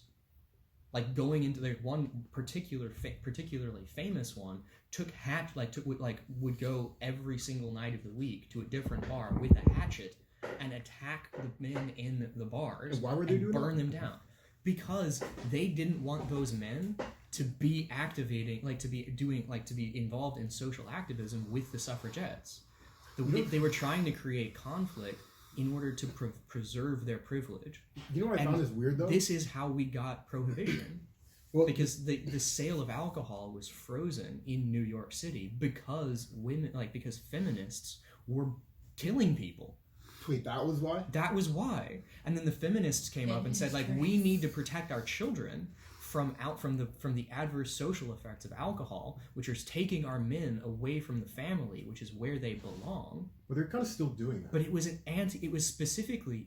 anti-revolutionary action from people who had privilege and were overrepresented in the community, appropriating a leftist organization with violence, and the police protecting them. Yeah. And not labor. They're still doing that. Yeah. I mean, like... So feminism, from its very beginning, has been a hate movement. Suffrage already included women. It was led by women. I just think this is stuff that I've mentioned, and this is what got me kind of not kicked out of college, but like canceled, ostracized. Yeah, like I don't sign up for certain classes because I know professors will give me a bad grade. No matter what I do. That's so it's like bullshit. But it's like, yeah. So I think all I said was what did I say that really set her off? I was like, Yeah, I believe, and I actually want to know from y'all, because I could be wrong, and I just don't know who to talk to about this. I believe women have more rights than men in this country, with fewer responsibilities and more privileges. Meaning, like I think men have the right to vote because they have to actually be responsible to go out and fight for the country, like through the draft, right? When I think she was talking about my body, my choice. I'm like, well, I don't think men have ever had choices over their body. No. Through circumcision, through the draft. Yep. Like, so how come we aren't talking about that? Like, but at the same time, I'm not trying to say like we should take anything from women. I'm just saying like this is something we should probably help each other out. But it's like, no, we're not even gonna listen to anything you have to say because you're a guy. And that by itself is already more privilege than men have. Yeah, I'm like, we are taught. We'll listen to your needs. Yeah, but you won't can't listen to ours. And it's just kind of like, I don't. You know what's crazy? Oh no, I'm not gonna get to that. No, I'm not gonna. Oh, fine. Feminists always want to dominate. Like Yeah. they just, it's their fallibility, it's their weakness, their fear or whatever, and hatred. It's just they don't really care. Men are just a scapegoat. And for the inferiority complex. And I was on a date 3 or 4 days ago, and congratulations. No, it was a bad one. It was congratulations for not being on it anymore. Yeah. Like I was like, hey, you know, and I grew up traditional, so in military raised. Yep. So I'm very much like yeah, I'll pay for the meal, open the door, that kind of thing, and I get it. If you don't like that, just tell me. You know, just communicate. That's all I want. But I went to a really expensive restaurant, paid for the meal, and she got upset because I didn't give her a discount or something. I didn't get a discount on the meal that I paid for, and I was like, what's the problem? And she's like, well, you're the man. You need to tell them that you deserve a discount and blah blah blah. And I'm like, okay, well, you have a voice too. What is, you know, like you could, if you feel like I need a. Sorry, I kind of went off a tangent because there's a lot of backstory. But anyway, the point is, you're in a space where it's cool to do that. Yeah, I don't know. I mean, it's just the point was though, like, my job was to maintain like a stoic frame, because if I were to say anything, there were people around me who were like, yeah, she's like, yeah, like go her because like she's telling him like it is, and like she was ready to throw a drink at me. And I didn't do anything, but like that would be accepted. Now imagine if I were to do that shit. So like I think the crowd kind of freaked me out. So I just got up and walked out. She followed me out. I was supposed to tell you about this too. It was wild. Followed me out. It was at Pac One, and I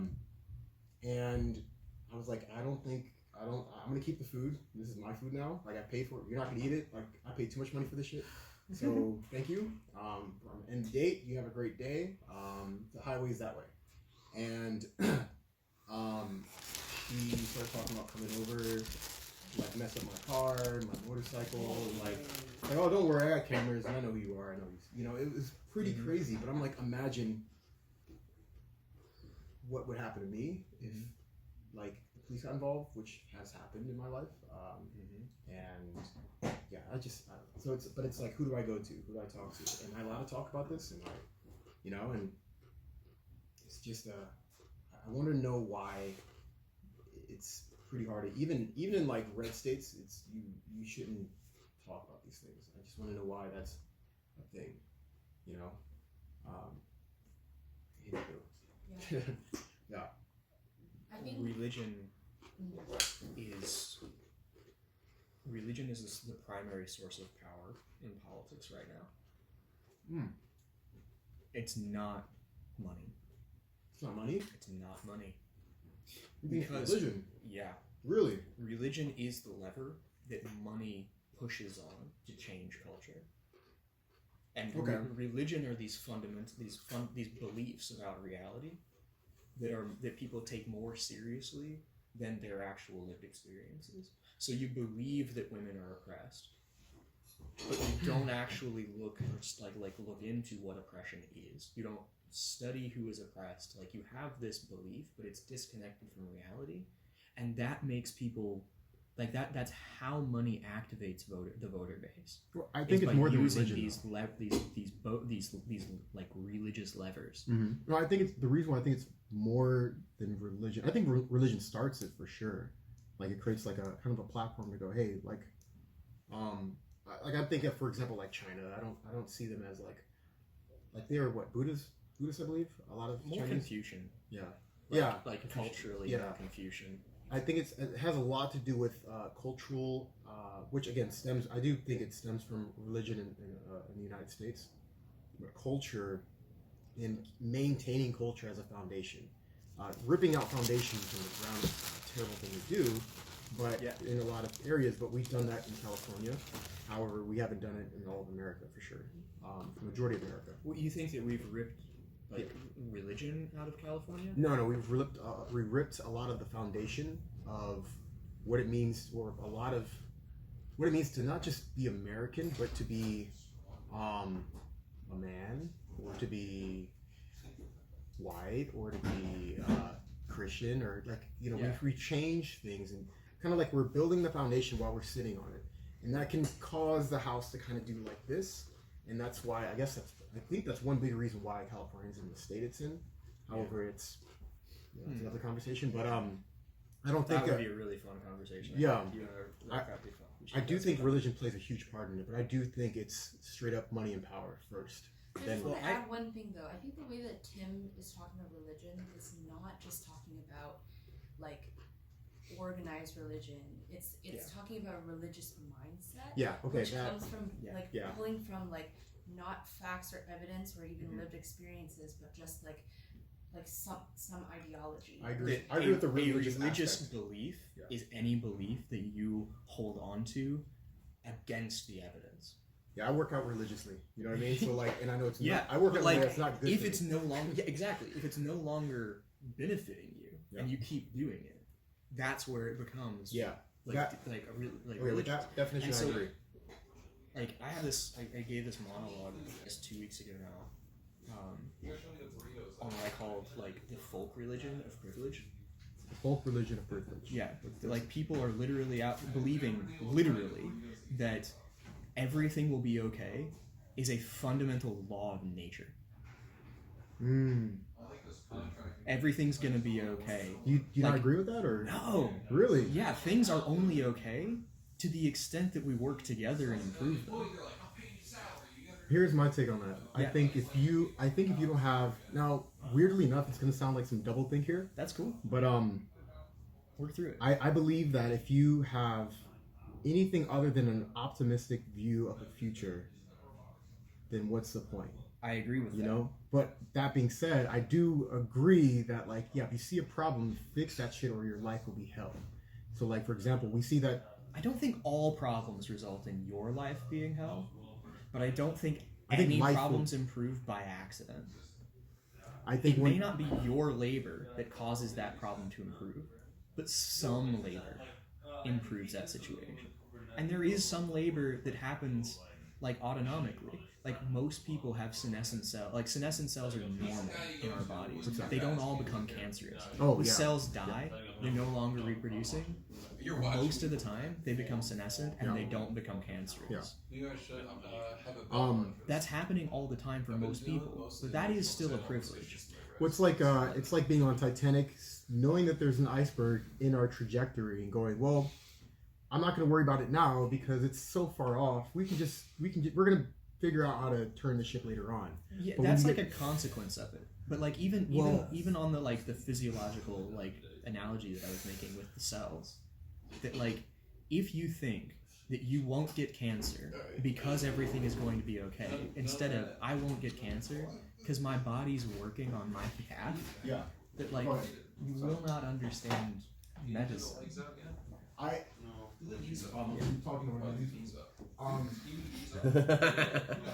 like what I'm thinking is like if you have a problem, like I consider, for example, like AI, I consider that a potential end to a lot of like human, I wouldn't say interaction, but like things that make us human are gonna go away.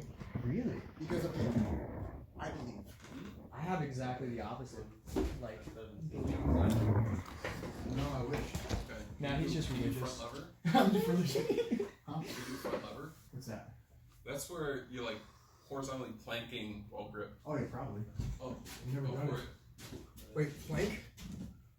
Oh god. That's He just did a fuck ton of pull-ups. Give him a break before. You got your legs up like this, and you hold, and you do that for like a week. You could probably start doing the front lever. That's the intermediate. Yeah, that's the intermediate. Yeah, no, do nothing else for a week. Ah. Come back every day. You do that for a week. You can probably front lever. I'm trying to do like on like a 15 millimeter grip. 15 millimeter grip. We do front lever. No, you mean? But he's like skinny as fuck. He's skinny and That has helps. huge forearms. See, I only have I can't 2 do arms. muscle up. That's why I'm a bad player. I've never tried. I don't know how to Well, that's a. I don't know. I'm a back climber. I just don't climb. I have soft hands. A little baby hands. I do now. I didn't Oh, I use can do Right, like, a lot of regular. I just don't know how to do a muscle up. yeah. Where did you guys I mean, leave who off? you say you had? Well, you can do like I've seen people when they're like not. It has intermission. Okay. Yeah. No, Brandon was literally like talking and doing pull-ups. Home, I just. And then, Yeah. like 1 minute ago. It's the perfect compound exercise. Bicep, delt, lat, and ab. Yeah. One move. I like working out the abs because I don't ever do it. Yeah, well, I guess I pushed up, so it's planking basically. You know, I'm so impressed you can talk like that and also do pull-ups at the same time. That was the most impressive thing. I was just like, oh, he's just like talking in a normal voice. But I do think, like, for example, AI might be seen as like, yeah, I can do a whole lot, but people are like, oh well, it's removing jobs. But we've removed jobs in the past. I think it'll be a net negative to the GDP actually. Yeah. It'll take away so many jobs that it'll consolidate wealth within the AI companies, but otherwise it's going to create poverty. That's exactly what I believe, and the reason why is because the difference between 100 years ago and now is that AI is they're essentially people, but smarter than you. Well, Like, not yet. they're not people, but like they're not robots. They're not like machines. Like you need people to, like, yeah, you can have people involved, but being that if you have AI, it is a person that's smarter than you, faster than you, that are computing, that are pretty much doing everything you can do. So they're almost like an immigrant.